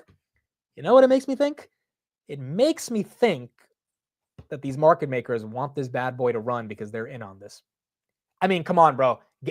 Not a single halt on a 70% move? You're telling me there's not enough volume to halt it? Like we've seen stocks get halted for 1/20th of this type of volume this year. It kind of makes me feel like Pelosi gave them a call and said, hey guys, let this one go through. It's like a bouncer at a club, you're with the right person, they just let you in. It feels like this is happening. Let me check resistance at 4. I mean, it's 5 cents away. This is either the toppiest thing ever, or this is the beginning of the greatest bull market we've ever seen. 1.1 million shares at 4. Someone's got to buy 4 million worth of Open Door. Someone's got to buy 4 million worth of Open Door for this thing to move. Enphase 3971, ABCL 529, Apple 213, Palantir 154, Bitmine. That's up 1%. I don't know what's with the $82 price target. There's this guy who's pumping this thing, and he's like the roaring kitty of Open Door. The guy is kind of weird, dude. I'm not gonna lie. Like, I've looked at some of his tweets. He ran a hedge fund. It went bankrupt in 2022. He came back, and then he tweeted over the weekend, hey, if you guys want to get access to my exclusive group before we announce what stocks were going to 10x, like we're going to buy them before we announce them. It felt very like pump and dumpy. He was like, you can click the link on my subscription and pay XYZ dollars per month. I mean, like, the leader of the rally to me is very important. And the leader of this rally just feels like a hedge fund manager who lost all of his shit and he's coming back and he caught a wave on social media. Now, maybe he's going to be totally right about this, but it doesn't give me the best feeling. It really doesn't give me the best feeling. It gives me Warren Kitty vibes. Eric Jackson, that's the guy's name. Eric Jackson. I don't get the best vibes, dude. That doesn't mean he's a horrible person. I don't get the best vibes. I mean, why is his profile picture blurry too? I don't know, dude. I don't get, like, I could be dead wrong. It's not hating towards this guy. I don't get the best vibes. And maybe those vibes cost me a 40x when this thing goes up as much as it did, but that's okay. That's okay. So, yeah, he is the leader of this rally. Why is it 82? I don't know, because he's just tweeting about 82. I mean, I think he said something like fair value should be 42 right now, so 82 instead is his goal. And like, all right, maybe. I am very curious though to see, does this guy dump, or is this guy actually holding till 82? Is he actually holding till 82? Because if he's not, then it's a pump and dump. I mean, you can't, like, I say grab to 10, and I don't want to sell at 10 because, you know, I'll sell my options at 10 because they have to be sold. But my shares, I don't want to sell them at 10, even though my price target's 10. I want to hold these shares for a long time. Like, the level of conviction I'm getting in this company, and, you know, the level of trust I have in the C-suite is just, you know, something I genuinely want to hold this for a long time. But like, open door to 82, if you sell at 9, because this guy would be up 9x, because I think he started buying at like 70 cents. I mean, that's not really 82-ish to me. And that's exactly what Warren Kitty did, bro. Remember that cringe ass live stream Warren Kitty did at this time of 2024, or I think it was May of 2024 or June? He had like 800,000 people watching him. It looked like he had a gun to his head the way he kept saying not financial advice. He had $1 billion of exposure to GameStop, and then Open Door pumps to 60, or not Open Door, GameStop pumped to 67. The next day, drops down to 25, and it never recovered. And one could think that, all right, Warren Kitty used that to get the hell out, and then he got into Chewy. Chewy pumped, and then he got the hell out, and now no one knows where he is. It's just weird, bro. It's just a bit weird. I don't know. Bessent imposing August 1st tariffs will put more pressure on trade partners to strike deals. Yeah, they're going to taco. They're absolutely going to taco, bro. If that quote is him saying, hey, we need to put the deadline just to create pressure, that means they don't actually care about the deadline. They just want to create a little bit more pressure to get some deals. They're going to taco on August 1st. Where's the S&P? Are we still at 630? Pouncer 154. Hoodies at 109. S&P 631. S&P 631. Still all-time highs. Can you speak about Hood earnings that are coming up? We'll talk about it tonight on the podcast with Tanner and Roy. But in general, I think they're going to crush. Tanner will go through some of his models and the numbers. His numbers are a little bit off from mine, but I'm starting to think that he's going to be right, because the consensus earnings now on Hoodie went from freaking 890 to 913 million. So they raised it by about 23 million. Tanner has about 940. I hope he's right about that, because that would be incredible. But the analysts raised their targets, so we got to break 913. I think we do. I don't know if we get to 940, but if we do, then I think Hood will be good. Also, we don't know how many shares Hood bought. I mean, there's a lot of questions on like if they can beat heavily on EPS. But I think the actual top line growth, we know they have at least 115,000 gold subscribers based on some of the math that we did. Crypto volumes are going to be down quarter over quarter, but they're not down year over year. Options equities were at all-time highs. I mean, the deposits were great. Their margin balance is probably over 10 billion. I mean, you're going to get hopefully 920 to 940, which is close to $1 billion. They did 927 last quarter. They did $1 billion before that. That would be what? How much year? That would be about 35% year over year growth. I think the street should like it. But then again, Hood is also at all-time highs. So maybe if it's not good enough, the street dumps it. So next week, we'll have a better understanding of what happens. What about their new yearly fee instead of monthly? That's a big guarantee of income for those that took the yearly. Okay, so this is actually a good question. My dad was on the monthly and Robinhood gave him the option to switch to a yearly and you save like 10%. And they actually gave him a rebate. So I switched my dad's gold subscription to a yearly instead of a monthly and they gave him money back. I was like, wow. But that's a good point because if they get a lot of people to join on the yearly subscription for gold, that's $50 a head that they're capturing versus $5 a month, which increases the revenue. Now, my question is, do they amortize that $50 to $450 a month to show that revenue? Or are they confident enough that they will keep up the gold subscriber growth in which they don't need to amortize that $50 for 12 months? They can collect it all at once because they know the next quarter they're going to still collect $50 a head at all at once, which to me could be a big surprise on the others revenue, which includes a majority of gold subscriptions. So that is a good point. That could be very, very bullish for them going into Q2 as well. I don't know why Arista's up 18%. I don't have the reason. If anyone does, let me know. It seems technicals.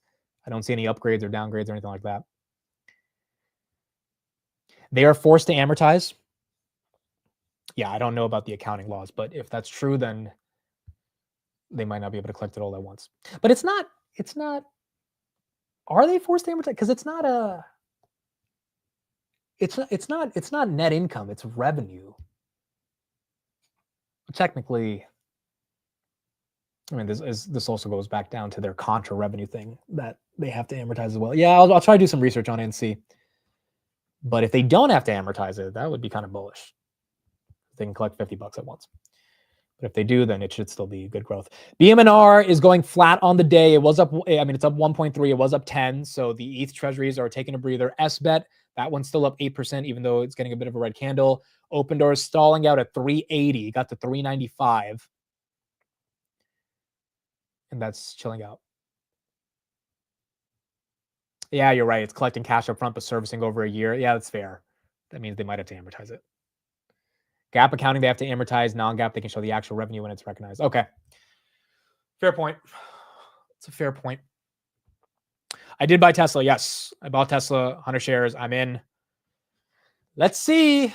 Let's see what happens. I'll probably be selling the 380 call a month out. And let's see if Tesla can pump. Not expecting it. Would be nice if it does, but if it doesn't, it is what it is. So we'll have to see on Wednesday going into it. Let's get a little bit more macro coverage, and then we'll talk about Google because we do have some upgrades this morning on Google. Not a large amount of layoffs, which we continue to see in the weekly jobless claims. Resilient has been the word of the day. Yeah. It brings us to the earnings picture, of course, which is what the market cares about. Our next guest says this will be the first quarter to show some material impact from the tariffs. Joining us here at Post 9 this morning is Barclays head of U.S. equity strategy, Venu Krishna. It's always good to have you in, Venu. Welcome. Thank you. What do you mean by material? Well, so far we haven't seen the impact of tariffs. And if you recollect, compared to the beginning of the year, the reason we cut our numbers by roughly $10 for S&P is that we felt that tariffs are here to stay. What we're debating is the magnitude and what areas are impacted. Very similar to what Oppenheimer said as well this morning around tariffs, particularly that, hey, we think there's going to be a material impact. By the way, Coinbase, she is moving right now. And that material impact, 435 on Coinbase, wow. Bitcoin's not even moving crazy. So Coinbase, I guess it's kind of proxying Ethereum. That's moving heavy. You do have some of these investment firms coming out saying that Q2, you're going to see material weakness because of tariffs. My question is, do Google, Meta, and Amazon experience that weakness? Because if they don't, the show goes on. Like the show really does go on. And other companies are going to have to experience a lot more weakness. Domino's don't have any experience, don't have any a weakness. Levi's doesn't have any weakness. Delta doesn't have any weakness. So far, none of the banks, Bank of America, JP Morgan, Citigroup, BlackRock, none of them showed weakness. If a Home Depot or a Walmart shows a little bit of weakness, it is what it is. But I don't think it's going to be that bad for some of these retailers. Coinbase right here, 435. So the base app, I think, is the new thing that the street's excited about when it comes to Coinbase. Hoodie right here is at 109. It is kind of like a social network for crypto. That's what's getting the street kind of excited here. And that, along with their new crypto payments infrastructure, is also getting people excited. Brian Armstrong was at the White House on Friday, along with Vlad. Trump was acknowledging both of them. And I mean, it seems like Brian Armstrong is going to be one of the poster boys for this overall market when it comes to crypto maintaining momentum. Here's what he said on Friday. He basically said, hey, crypto's here to stay, and it's not going away really anytime soon. It means that crypto can finally start updating the financial system, especially for our payments, which are running on these creaky old systems that are decades old.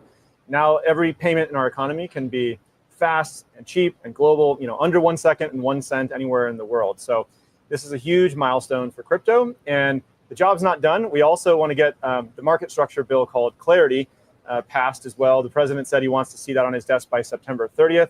We're committed to trying to help that happen along with the rest of the industry, and it offers good consumer protections and regulation for Bitcoin, Ethereum, all the non-stablecoin and crypto assets as well. And let's talk about that market structure bill for a minute. Obviously, the House passed their bill with strong bipartisan support, but the Senate is planning on coming up with their own version of this bill. Should the Senate just take up the House version, given the strong support? Or if not, what do you want to see the Senate change from the House version? We actually really like the House version. It's called the Clarity Act, and we think it's a really good piece of legislation. Now, the Senate will have to look at it and see if they want to make any edits to it, but I'm hoping that there aren't too many and that we can get it on the president's desk by September 30th. Brian, it's Morgan. It's great to have you back on Overtime.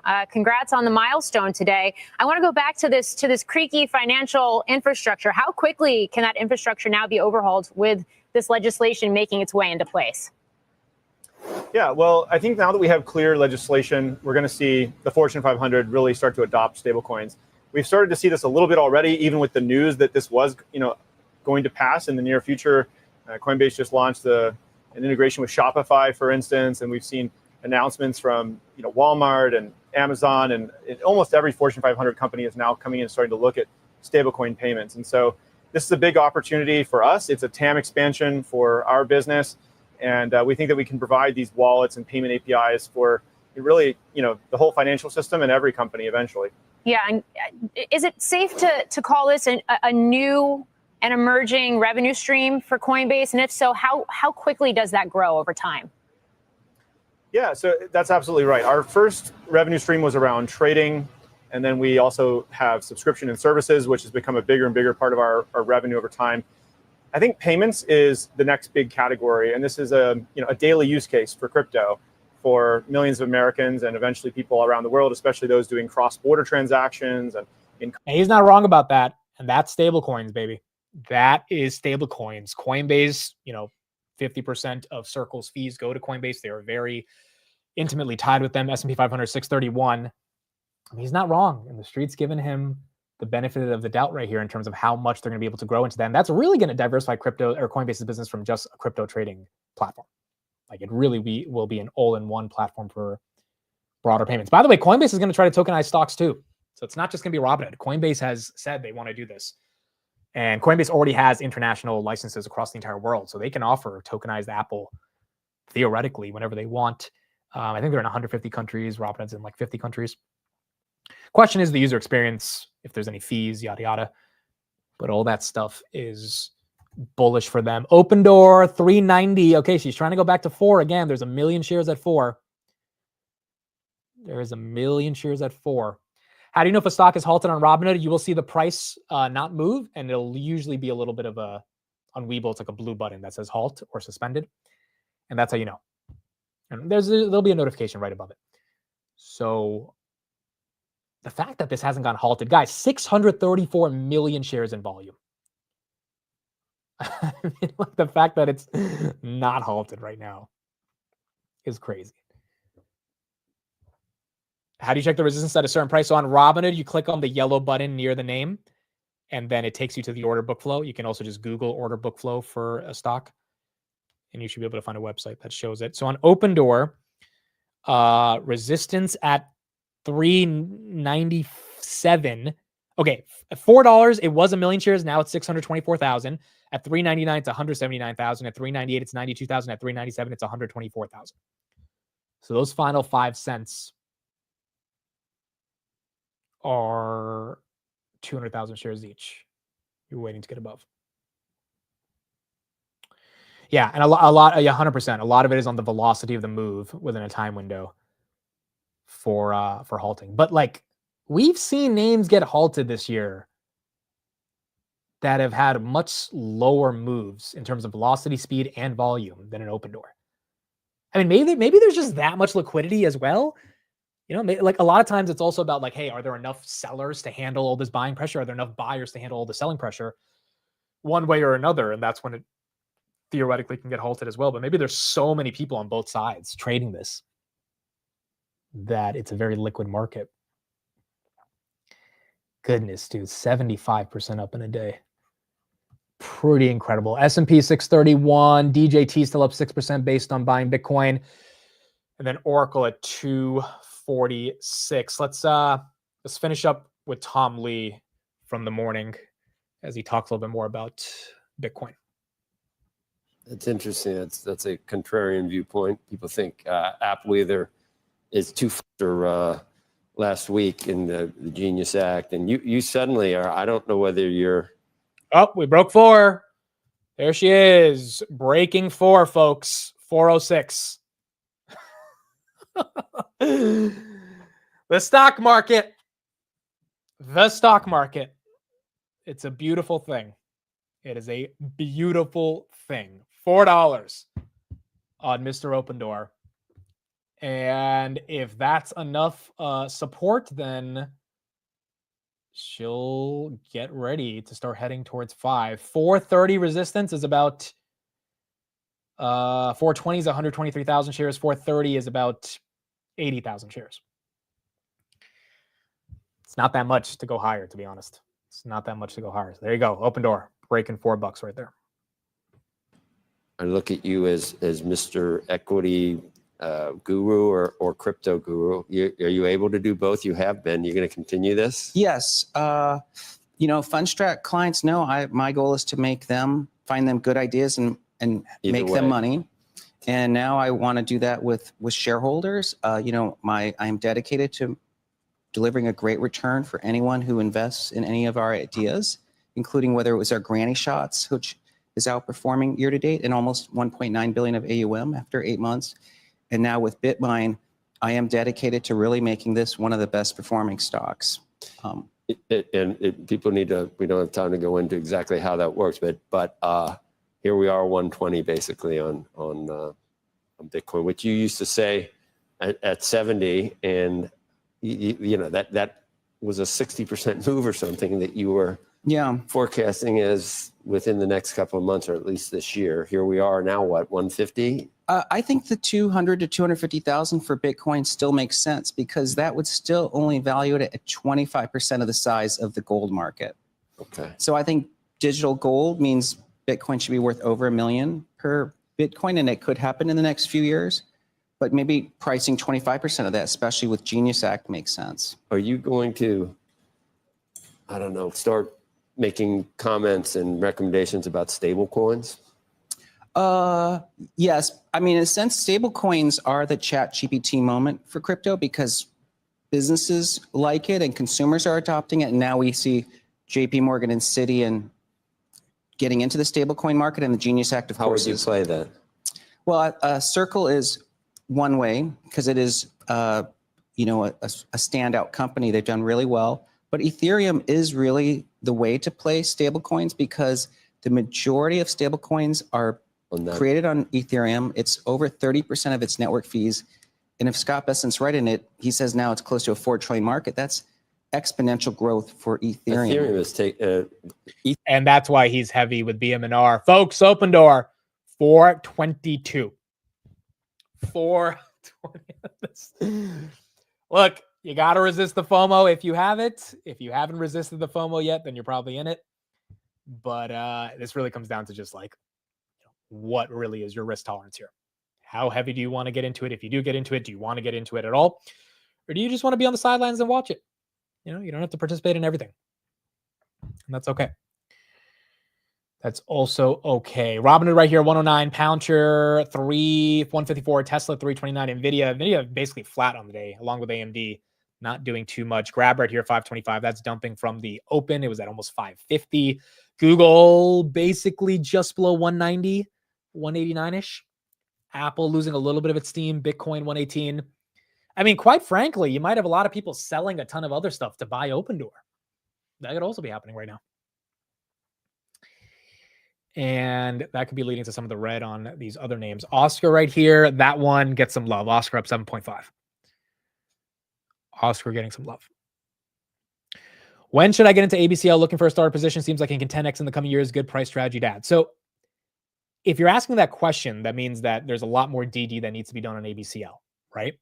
This is just something very important. Like if you're asking when should I get into ABCL, it means that you got to ask yourself, hey, is this valuation even reasonable for ABCL? I don't know, because I haven't done that much due diligence. I don't know if Opendoor's valuation is reasonable. I can tell you about Grab. I've done that due diligence. I can tell you about Hood, and right? Like, but so that's the question. So I think a lot of people, again, when you see these names that are running and you're saying, all right, should I buy? Like, what's the valuation of ABCL? 1.5 billion. Is that reasonable at all? Does that even matter? These are the questions that have to be answered. And I can't tell you that. I can give you my perspective as I do more research on it. But these are really important questions if you're thinking of it as an investment. And the number one way to remember, is it an investment or is it FOMO, is ask yourself, if Accelera fell to 350 yesterday, would you be upset? And if you would, then you probably don't want to actually own the stock. Because if Grab falls to 450 tomorrow, would I be upset? Yes, but I promise you, I will be buying as much Grab as I possibly can, because I don't personally believe it deserves to be worth 450. I think intrinsically, stock's probably closer to 750 as fair value. I can't tell you my fair value for Accelera. I can't tell you the valuation metrics. I can't even tell you the broader thesis. And if you can't tell yourself that, then it's very hard to ask yourself if you should get in or not. Especially if you don't know if it is gonna tank. So I just think it's important to say that, right? Like Opendoor, should you get in or not? Like, well, is this valuation reasonable for Opendoor at 440? At 95%? Is it pure momentum? Is it just you being bored? Is it you not being part of the party? I mean, these are personal questions everyone has to ask themselves. And once you come to grips with that, it's much easier to then decide if there's an opportunity right here. But again, it's dude, we've seen this happen in markets throughout history. Things pump like crazy. You are not the first person. I'm not the first person to be like, oh, maybe I should buy into this. And then it doesn't work out. And then you feel like an idiot for buying into something that you knew nothing about, which is what I would be doing if I bought Accelera or Opendoor. Sometimes it's easier to just say, hey, I don't know anything about this. I don't care if it goes to $100 or $10. I'm just not going to buy because I don't know anything about it, which is what a reasonable investor would do. But FOMO is real. FOMO is very, very real. And I think it takes experience to resist FOMO. Like, you got to kind of go through some shit to be okay from FOMO. But how would you feel about your subscription? That is true. That's true. How can you sell your subscription if you don't tell people the stock's going to go to the moon? That's the other dude, this Eric Jackson guy who's pumping Opendoor. Again, he's pumping his private subscription group. And whenever I see someone doing that, dude, it gives me bad vibes. Bad vibes. I have no problem with people degenning and taking a little gamble on Opendoor, especially if you can afford to lose it. But there are people that are now following this guy as if he's the messiah of Opendoor. And they're paying whatever monthly subscription he's asking for. And that's, you've seen this story many times. It tends to be a story that doesn't end the right way. It tends to be a story rooted on hype, momentum, and then pumping and dumping. And if I'm Opendoor, I mean, I know I've got cash, but if my stock just went up 4x, more than 4x in 2 weeks, I mean, I'm seriously thinking of dilution. Now, granted, Opendoor has enough cash, so I don't think they would do it. But then again, Webull has enough cash, and Webull's doing it. So the idea that they wouldn't take advantage, we've seen so many. A freaking Materials Corporation got an investment from the Pentagon and Apple, and they diluted by $500 million.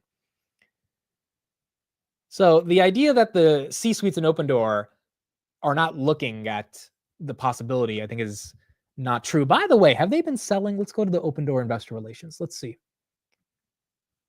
Have they been selling July 16th? That was last week, right? Is this a sell? Okay, that was 125 shares. Who the hell sells 125 shares? What type of nonsense? At $1? Okay. Do we have another one? Do we have this one? I'm not seeing a lot of selling. I think this one, someone sold 17,000 shares, which is nothing at $1, 17,000 bucks. That is one thing that's bullish. I mean, I can be objective about that. If there's not a lot of insider selling, at least not yet, and I don't see any insider selling going back until like May, to be honest. June 17th was the last insider sale. This was also why is this Sydney Schwab lady selling 500 shares? Does she really need $280 as a C-suite inside of a company? 517 shares. But I mean, look, that's bullish. The insiders aren't selling. That's bullish. The question is, will the insiders dump if they need to raise some money? So I don't know. All I know is you've got to resist FOMO for situational awareness on what's happening. And if you have some play money to FOMO with, then yeah, there's nothing wrong with doing a little gamble.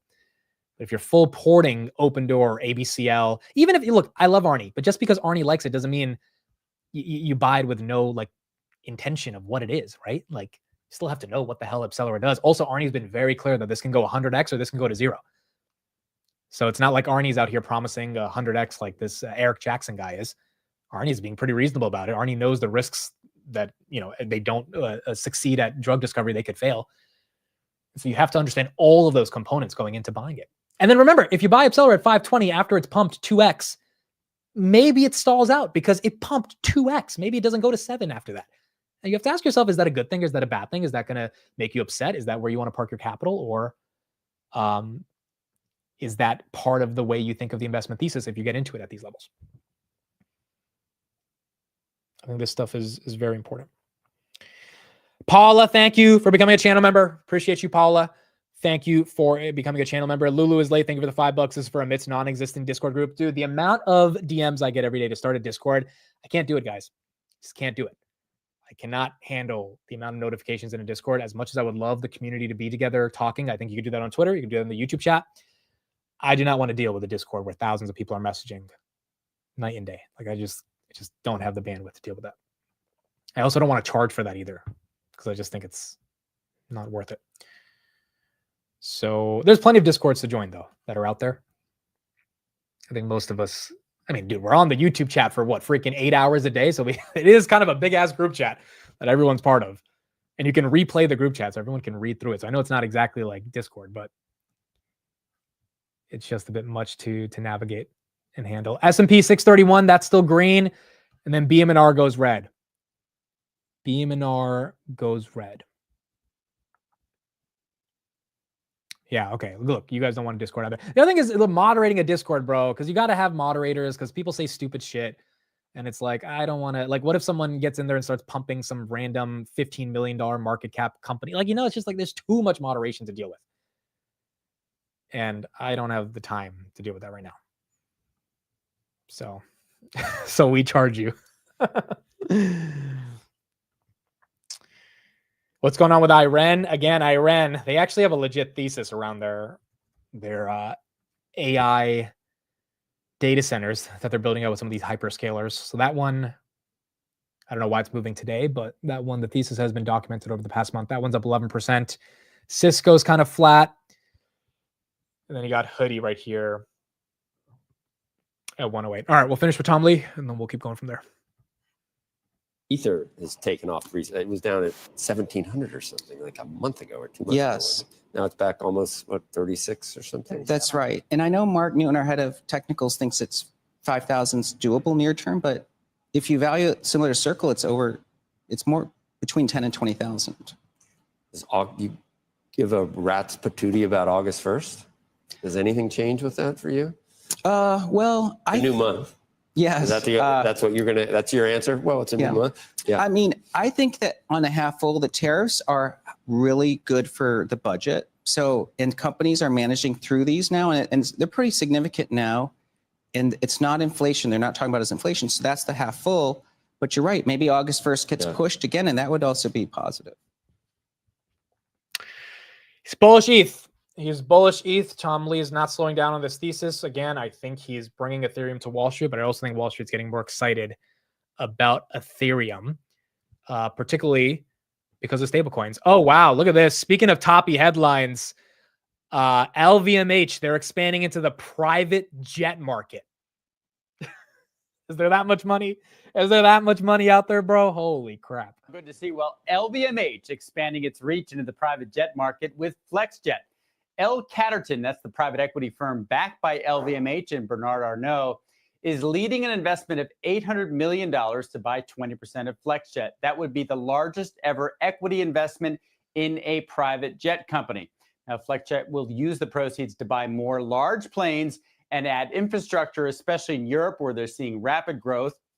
It's also going to form partnerships with LVMH's more than 75 brands to make FlexJet more of a luxury membership club, and that club is getting a lot younger. Our customers 10 to 12 years younger than they were 7 years ago.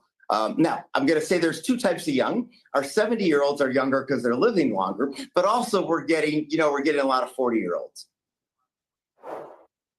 And FlexJet offers fractional leasing and jet card options. It's expecting earnings of about $425 million this year, up from $398 million last year, and they have over 2,000 members. Dude, if there's that much money out there, I mean, again, these are other signs of just there's wealth that is being formed from this market. And if LVMH sees that there's an opportunity to offer private jets, looks like they are going for it. By the way, look at this chart. Google searches for altcoins just reached a 4-year high. 4-year high for altcoins on Google. Bitcoin, by the way, let's take a look at this right here. Is not anywhere near all-time highs. So we're gonna do globally, worldwide, and let's do past 12 months. No, let's do all time. Okay, so Bitcoin spiked in November of 2017, and then it got back there in 2021, and now it's at 25. 100 is the most you could have for the term Bitcoin. So as you can see, retail's not really searching Bitcoin. How about Ethereum? That one should see a spike. Not really. I mean, they're getting some spike on Ethereum, but not really. 2021 was the real one when Ethereum was at like 4,800. Okay, and then altcoins, that's the one that is at a 4-year high. Yeah, last time it pumped was 2017.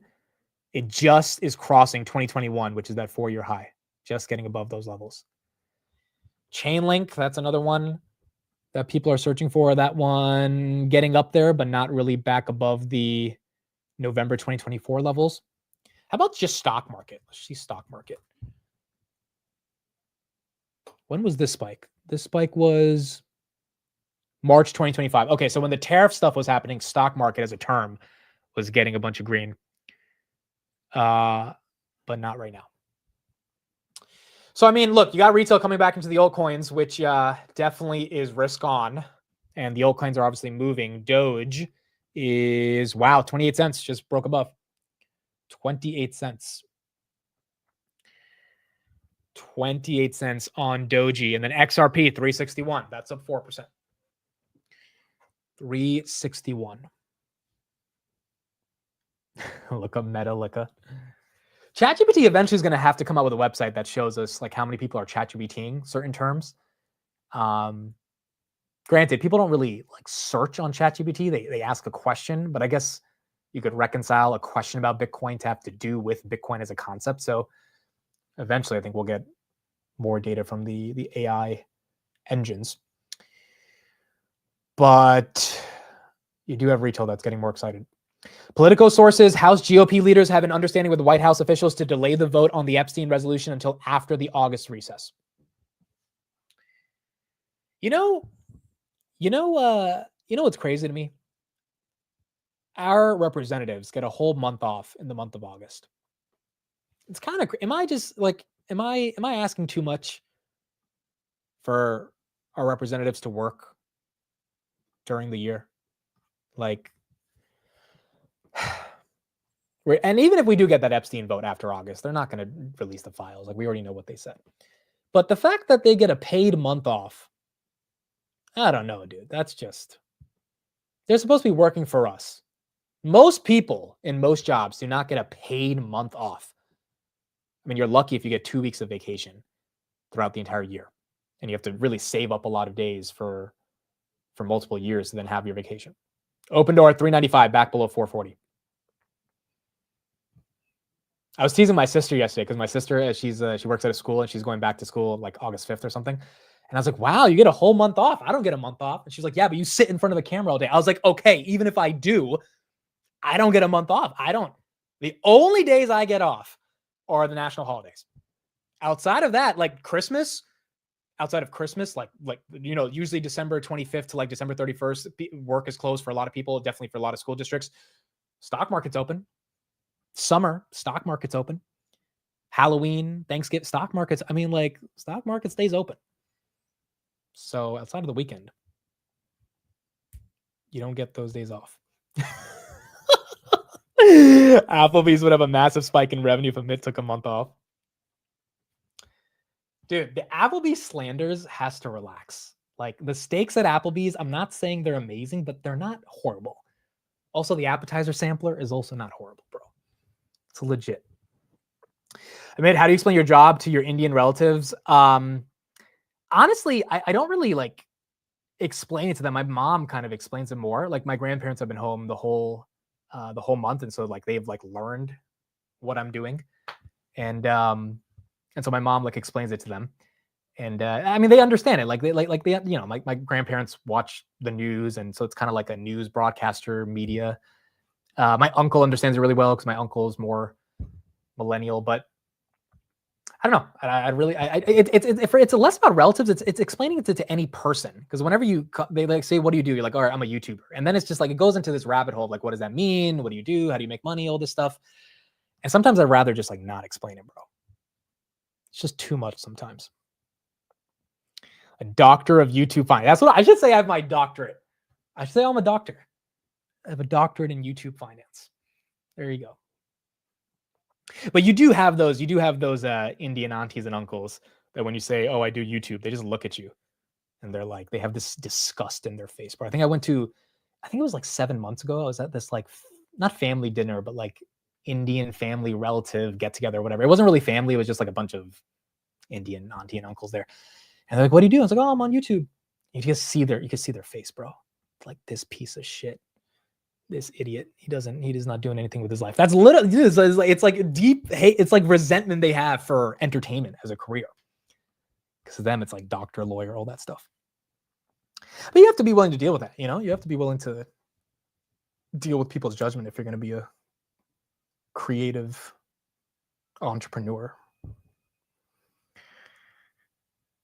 Yeah, doctor, lawyer, that's what they know.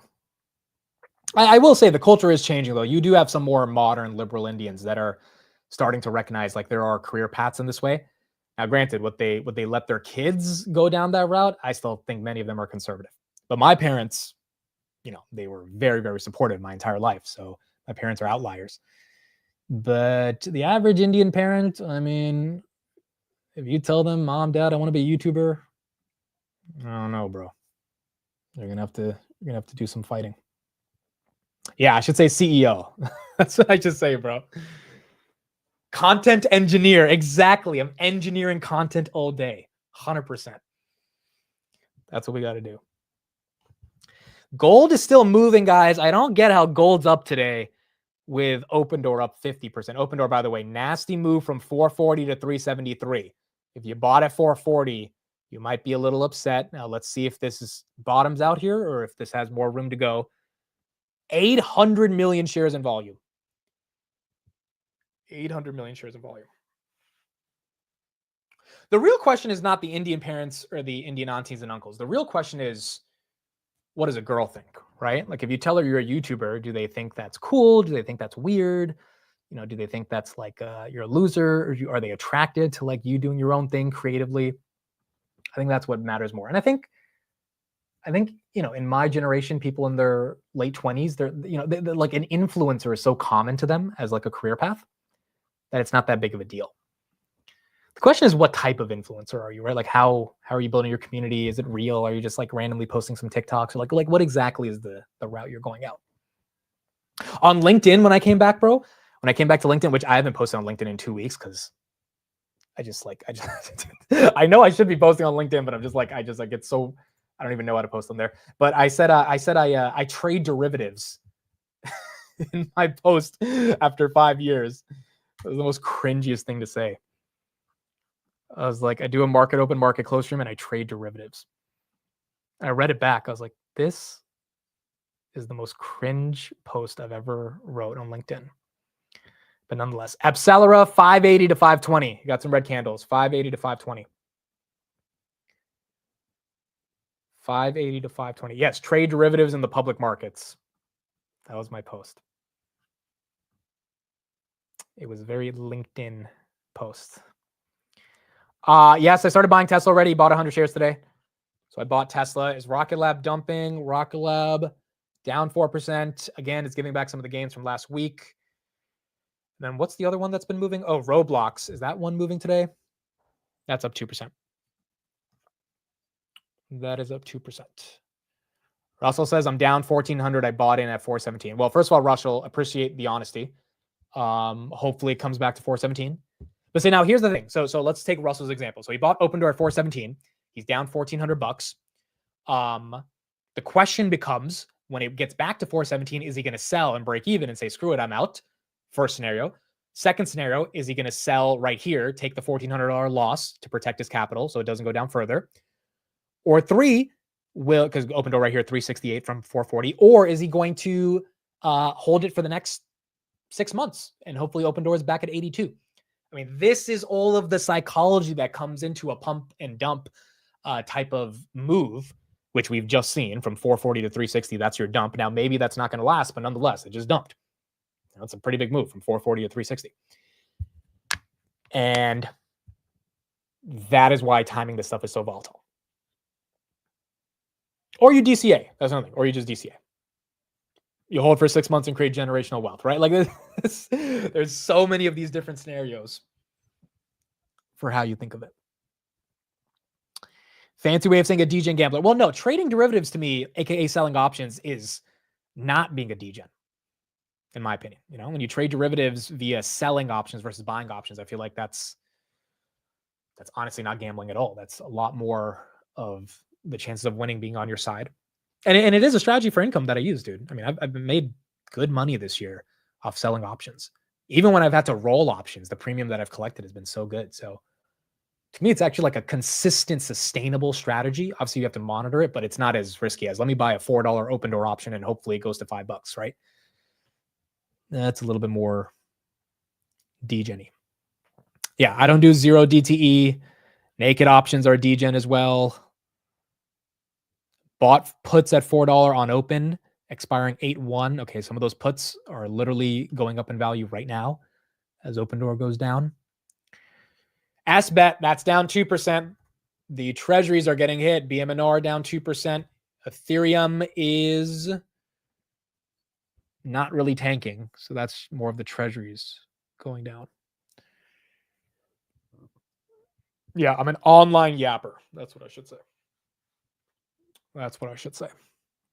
Dude, but in all reality, like when I have to tell them what I do, the only reason I get annoyed about it is because then they have so many questions and you have to like go so deep into explain. And it's so freaking difficult to explain a community of thousands of people every morning and then every afternoon coming together to analyze the markets together. Like, you know, it's like it's hard to explain, like, because no one really understands what that means. But I have zero shame in saying it. Like, I have no shame in being like, I'm a YouTuber. Like, you know, they can judge me all I want, but this has been one of the most incredible journeys that I've been on, and the opportunities that have opened up have been, you know, very, very meaningful in my life. So there's no shame in saying it. It's just like explaining it to people. It just takes a lot of energy because most people don't fully understand it. Just tell them you have more viewers than CNN every morning. Yeah, maybe that's the way to say it. And look, I'm just grateful to be here every single day. I'm very grateful to be here every single day. The growth has been really incredible. I think we can keep it growing, and yeah, I'm just happy to do this, dude. Again, I've said this over. I genuinely enjoy the process of doing this, the process of yapping. And I think you got to have some genuine intrinsic level of joy to do that. to be doing it as much as you do. One thing I do got to watch out for, and my grandpa told me about this, and I read a couple stories over the weekend. I really do need to protect my voice because there was this Indian comedian who has a new Netflix special. His name is Veer Das, and he some of you guys may know him, some of you guys may not. He's a big Indian comedian. For 6 weeks, this guy could not talk, and he had to tape his Netflix special. 2 days before he had to tape the Netflix special, he got his voice back. Like he literally couldn't. I lost my voice a month ago in May or 2 months ago because I was talking for like 8 hours straight on our earnings day, and then I couldn't do the market open the next day. All right, if I did it, it was like a really short market open. But I do need to watch out for that, bro, because if I can't talk, I can't do anything. So yeah, Veer Das, some of you guys know him. And so that story kind of scared me. I was like, dude, the guy lost his voice for 6 weeks, like literally his vocal cords. The doctor was like, dude, if you don't shut the hell up, you're never going to be able to talk. Or not never, but you're going to, it's going to take months to move on instead of weeks. And I can't imagine not talking for a week, bro. Like, could you imagine? Like, could I become a mime? Is that what they're called? Like, could I become a mime for the market open every day? Like, that legit would be scary, bro, if I lost my voice. Just don't talk on the weekends. That's a good point. Coinbase 429, Robinhood 108, Open Door 382, trying to get back to 4, and then Ethereum 3800. BitMine now going down 4%. Okay, let's talk about Google. Earnings this week. We got Tesla and Google. So we talked a little bit about Tesla, but let's talk about Google. Google's getting upgrades out the board. Let's do an early pump and dump poll on Google. 67% of you said seasonal stall in August. Let's see what you think about the Googs. And we'll keep going from there. You need to drink tea. Yes, that is true. I definitely need to drink herbal tea, green tea, all that stuff to protect my voice. All right, Google, pump or dump. I'm saying pump, but I think we have to see what the market says. Now, so here's a couple things. First of all, YouTube versus Netflix. This chart this morning was incredible. Netflix revenue, $45 billion, trades at 11 times revenue. US viewership share, 8.3%. YouTube revenue, $70 billion. This is 2025 estimates. US viewership share, 13%, 12.8%. And then trading at 11.4 times, if it was trading at the same valuation of Netflix, which why wouldn't it? Like realistically, I see zero reason to not give YouTube the same Netflix price to sales. YouTube would be worth $800 billion. Let me say that again. If YouTube had Netflix's multiple on revenue, which it has a 4% higher US viewership share, it would be worth $800 billion. Google itself is worth how much? 1.9? Google itself is worth 2.29. So you would think that YouTube's getting discounted by the street. Now, granted, they don't release the numbers for YouTube. They don't really make a big deal out of like the profitability because I don't think YouTube's that profitable, to be honest. So Google doesn't really get the premium of that, but that is something that it's hard to be bearish on given how much YouTube is growing. And then Morgan Stanley this morning, they raised their price target from 185 to 205. And they said, we have written about our bullish view on Google's accelerating pace of innovation, productization, and improving disclosure, and how is Meta TikTok disruption an analog for Google. We also detailed why we don't expect the search debate to be fully resolved. So looking at the second quarter, we're focused on profitable search and key revisions on whether that is the path for Google to make the market feel confident in a path for $10 of EPS in 2026. More disclosure on incremental Gen AI enabled engagement and monetization, aka AI Overview, GCP. Also, their AI Ultra subscription, $200 a month. How much are they getting from that? And then by the end of August, the DOJ remedies began being benign would be very helpful, potentially opening up the door for a Gemini-Apple partnership, which will matter to the market's confidence in long-term positioning. So Morgan Stanley is trying to find a bunch of different ways to justify Google-Apple partnership, EPS growth, and then the search debate not being a headwind for Google, but rather being a tailwind. I think you put all that together, plus a nice little surprise beat on EPS by Sundar, and I think this stock heads to 200. The question is, is August going to be right around the corner and then take it right back down? And is there going to be enough of an overhang on the narrative of AI, which seems to be starting to go down a little bit, but is that still going to be present to keep this one flat? And I don't think we have the answer for that yet, but that is going to be the number one thing I think everyone is concerned about. S&P 638, where is Open Door? That one went down from 440. That one back at 4. There you go. So from 440 to 360, back at 406. This one is going to be volatile. Just tell the aunties you're a millionaire investor and that's it. That's all they'll care about. Also keep highlighting Chad's comments. He is loving it. Chad finds a way to roast me in ways that I don't think anyone has ever found a way to roast me. And it's from a place of love, but he finds a way. Look at this. Damn it, Amit. I just want to be a DJ and you keep highlighting my comments. He finds a way. He finds a way. Just get an AI voice assistant that's trained on your voice and translate your typing or writing to your voice. Yeah, but see, I can't put myself out of a job, bro. Because if I train some AI voice assistant and I tell it to do the market open, and then you guys like it better than me, I'm done. I'm out of a job. So I will not contribute to the death of my career. Because if you guys tell me that AI agent is funnier than me, I'm going to kill that agent, bro. We're not letting that shit survive. We're not letting it survive. How is it 12 o'clock already?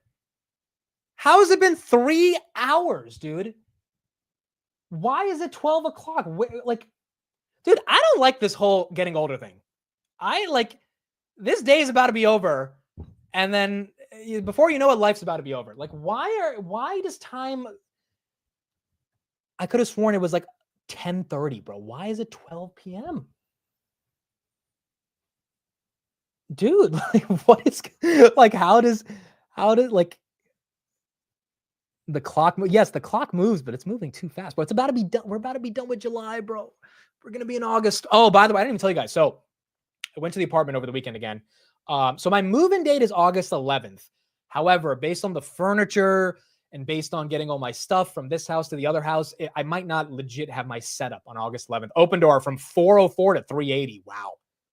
Just dumped right at 404 again.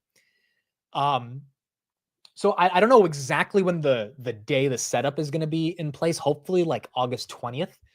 But I will officially be getting the keys on August 11th. So we went back, we did some measurements so that we could accurately order all the stuff that's needed. And then the second update right here is the Miami meetup. So I have a call with the restaurant. So I already called the restaurant, that big exclusive restaurant, over the weekend. They said we're good to go. However, they do have a $7,000 minimum. However, 7,000 divided by 200 people would be $35 a person. So if you come to the Miami meetup, I think we're going to have about 200 people there. You're going to have to spend $35 on drinks. And that'll be included in the details. I'm pretty sure everyone has $35 to spend. So the one thing I couldn't get out of is the minimum. But I understand that because they're opening the restaurant for us literally on a day they're closed on a Sunday. So it makes sense that we're going to have to buy some drinks. But when I did the math, I was like, dude, everyone spending $35 is not that big of a deal. However, what is a big deal though, and here's the Miami link in the chat. I posted this thing on Twitter yesterday. It had 150 signups from you guys over the past 2 weeks.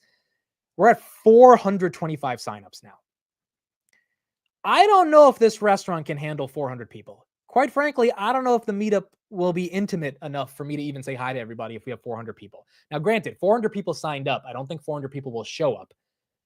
But I think I'm going to have to create some system to legit confirm that people are going, because there might be a cap to the tune of 250 people. So I'm going to have to figure out those details. Now, granted, I don't legit think all 400 people are going to show up, but if that many people signed up, if a lot of them are local to Miami, then it could be one of those things where I have to ask. So today I'm going to get on a call with him today and see what's the capacity for the restaurant. And then we'll have to decide exactly how it plays out. So my advice to anyone who signs up, just keep an eye on your email, because when I send out that email, it'll probably be first come, first serve for those that sign up. And so just keep an eye on your email. I will let you guys know the day before I send out the email. And then we'll go from there. Now, granted, the restaurant's pretty big, so I think we could handle a lot more than 250 people, but I'm going to ask him today and see what it looks like. And if that's the case, the $7,000 minimum will be easily resolved. So there you go. 400 signed up, but 800 will show up. Dude, I did not think 400 people would sign up, but I think it's in Miami, dude. A lot of you guys are in Miami. It's different from Toronto and Boston and California. Now, granted, the audience has also grown since the first meetup. So if we do New York again or Toronto or California, there might be a decent number of people. But that's the meetup link right there. You can sign up. And we'll see what we can do for Miami. But it's looking like August 24th. August 24th, 8:24. I will give the official confirmation to your email, so just keep an eye on that. But I talked to them over the weekend. We should be good. And it's going to be a hell of an experience. It's one of the best restaurants in Miami Beach. And we only got it because one of you guys had connections to the owner. And they're letting us use it. So should be a fun time. Robinhood right here, below 108. Open door back to 386. SBET down 3%.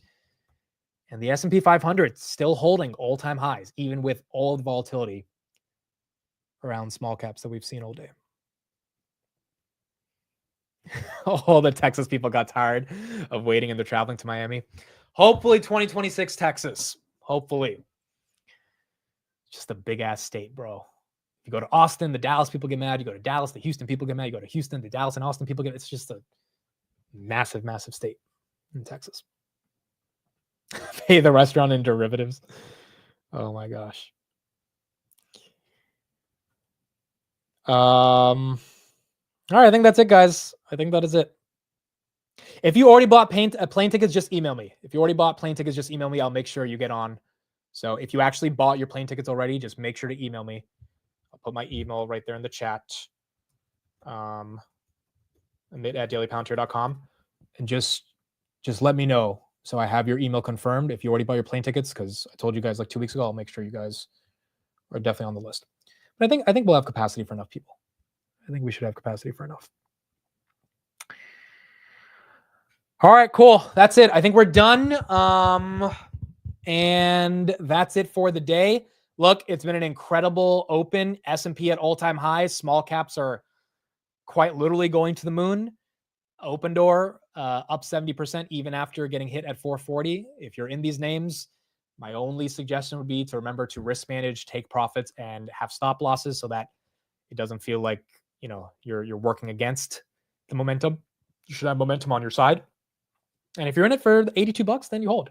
You just deal with the volatility as it goes further from there.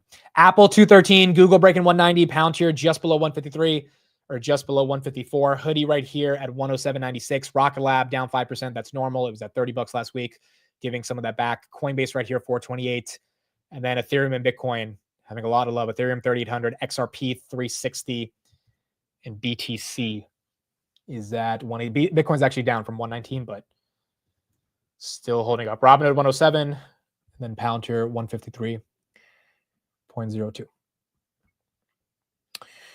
All right, that is it. We'll be back for the market close, 3:45. No earnings today. We'll cover the other moving parts of this market and different headlines we have. And then tomorrow we start off a lot of earnings. And then after that on Wednesday, Google and Tesla. We'll probably do a bigger Tesla preview tonight on the close.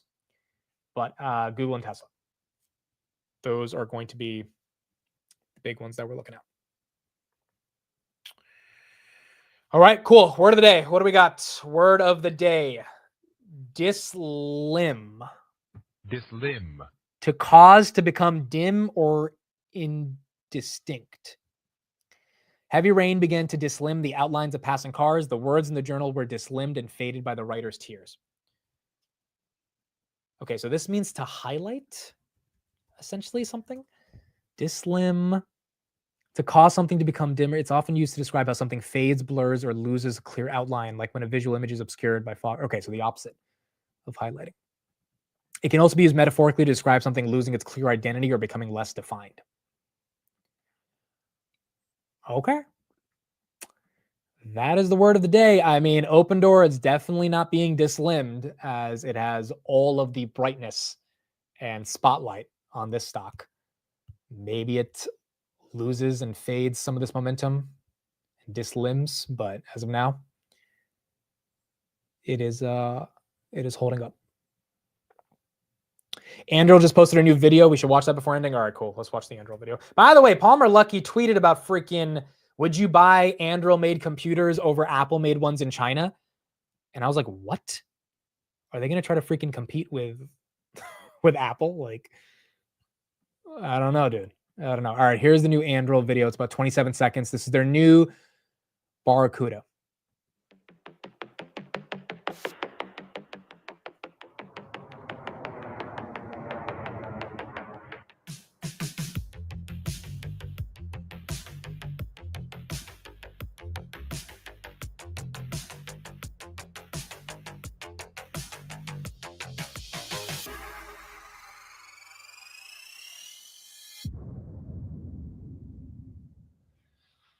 All right, there you go. Defense technology not slowing down, and the investment, dude. If Anduril goes public, we talk about these stocks that are getting a run. That stock's going higher. That stock's going higher. Wait, how do you say it? It's Barracuda. That's what it sounds like. What is it? Barracuda. How do you guys say this? It's Barracuda. I mean, you can say Barracuda, I guess. Let's ask Google. This I'm not gonna feel embarrassed for not knowing how to say this, bro. How do you say Barracuda? Oh, I already know Google. Why does Google have to not be on my side every time, bro? How is this a bear? There's no freaking E. Like, I don't get it. Barracuda. Why? Why? Like genuinely why? Like, and why do all of you see it as Barracuda, but I see it as a bar? Like, what is going on in the synapses of my brain for me to not get what you guys are getting? Because this has happened too many times at this point. What has happened? Why do I read things differently? Don't say Rutgers. It's not Rutgers. There has to be something else going on. It's like barricade. Oh, that actually, hold on. That may. Oh, that actually makes sense. Barricade. Oh, I know that word. That actually. That one does make sense. That one makes sense. Okay, well, I guess I missed Barracuda. I actually, that word I've heard about before that. But like, I didn't make the mental connection that it's similar to Barracuda. Whatever, bro. Whatever. It is what it is. It is what it is. Mick goes to school every day in the chat. Yes, exactly. Exactly. All right, cool. That's it for me. We'll be back on the market close tomorrow. Thank you, everybody, for being here. I hope you have a Barracuda-tastic day. I know that made no sense, but it's a new word. We're going to keep using that word from now on. Barracuda, huh? Barra-freaking-cuda. There's no EAR. There was an ARR. That sounds like bar. It's like I think my mind, dude, on the market close on Friday, I was like, I was trying to say it's a coin toss. I was like, what did I say, guys? I said it's a toss toin or something. It's like, oh, it's a coin toss if we get into the S&P 500. And I said it's a toss toin or some nonsense. Like, oh, I said a toin cost. That's what I said. I said toin cost. It's not dyslexia because it's not reading and putting the letters again in the opposite spaces. It's like dyspepsia, as one of you said, because I'm speaking and the letters are going in different directions. So, I don't know. It's just how my mind works. All right, market close. We'll be back at 3:45. Yes, we'll be back on the market close. I don't know if I said tomorrow, but I meant to say today. So we'll be back later today, and we'll keep going from there. All right, cool. That's it. Thank you, everybody. Have a great day. I'll see you guys back in a few hours, and we'll keep going from there. Mid-lexia. Oh my gosh. All right, I'll see you guys in a few hours. Bye, everybody.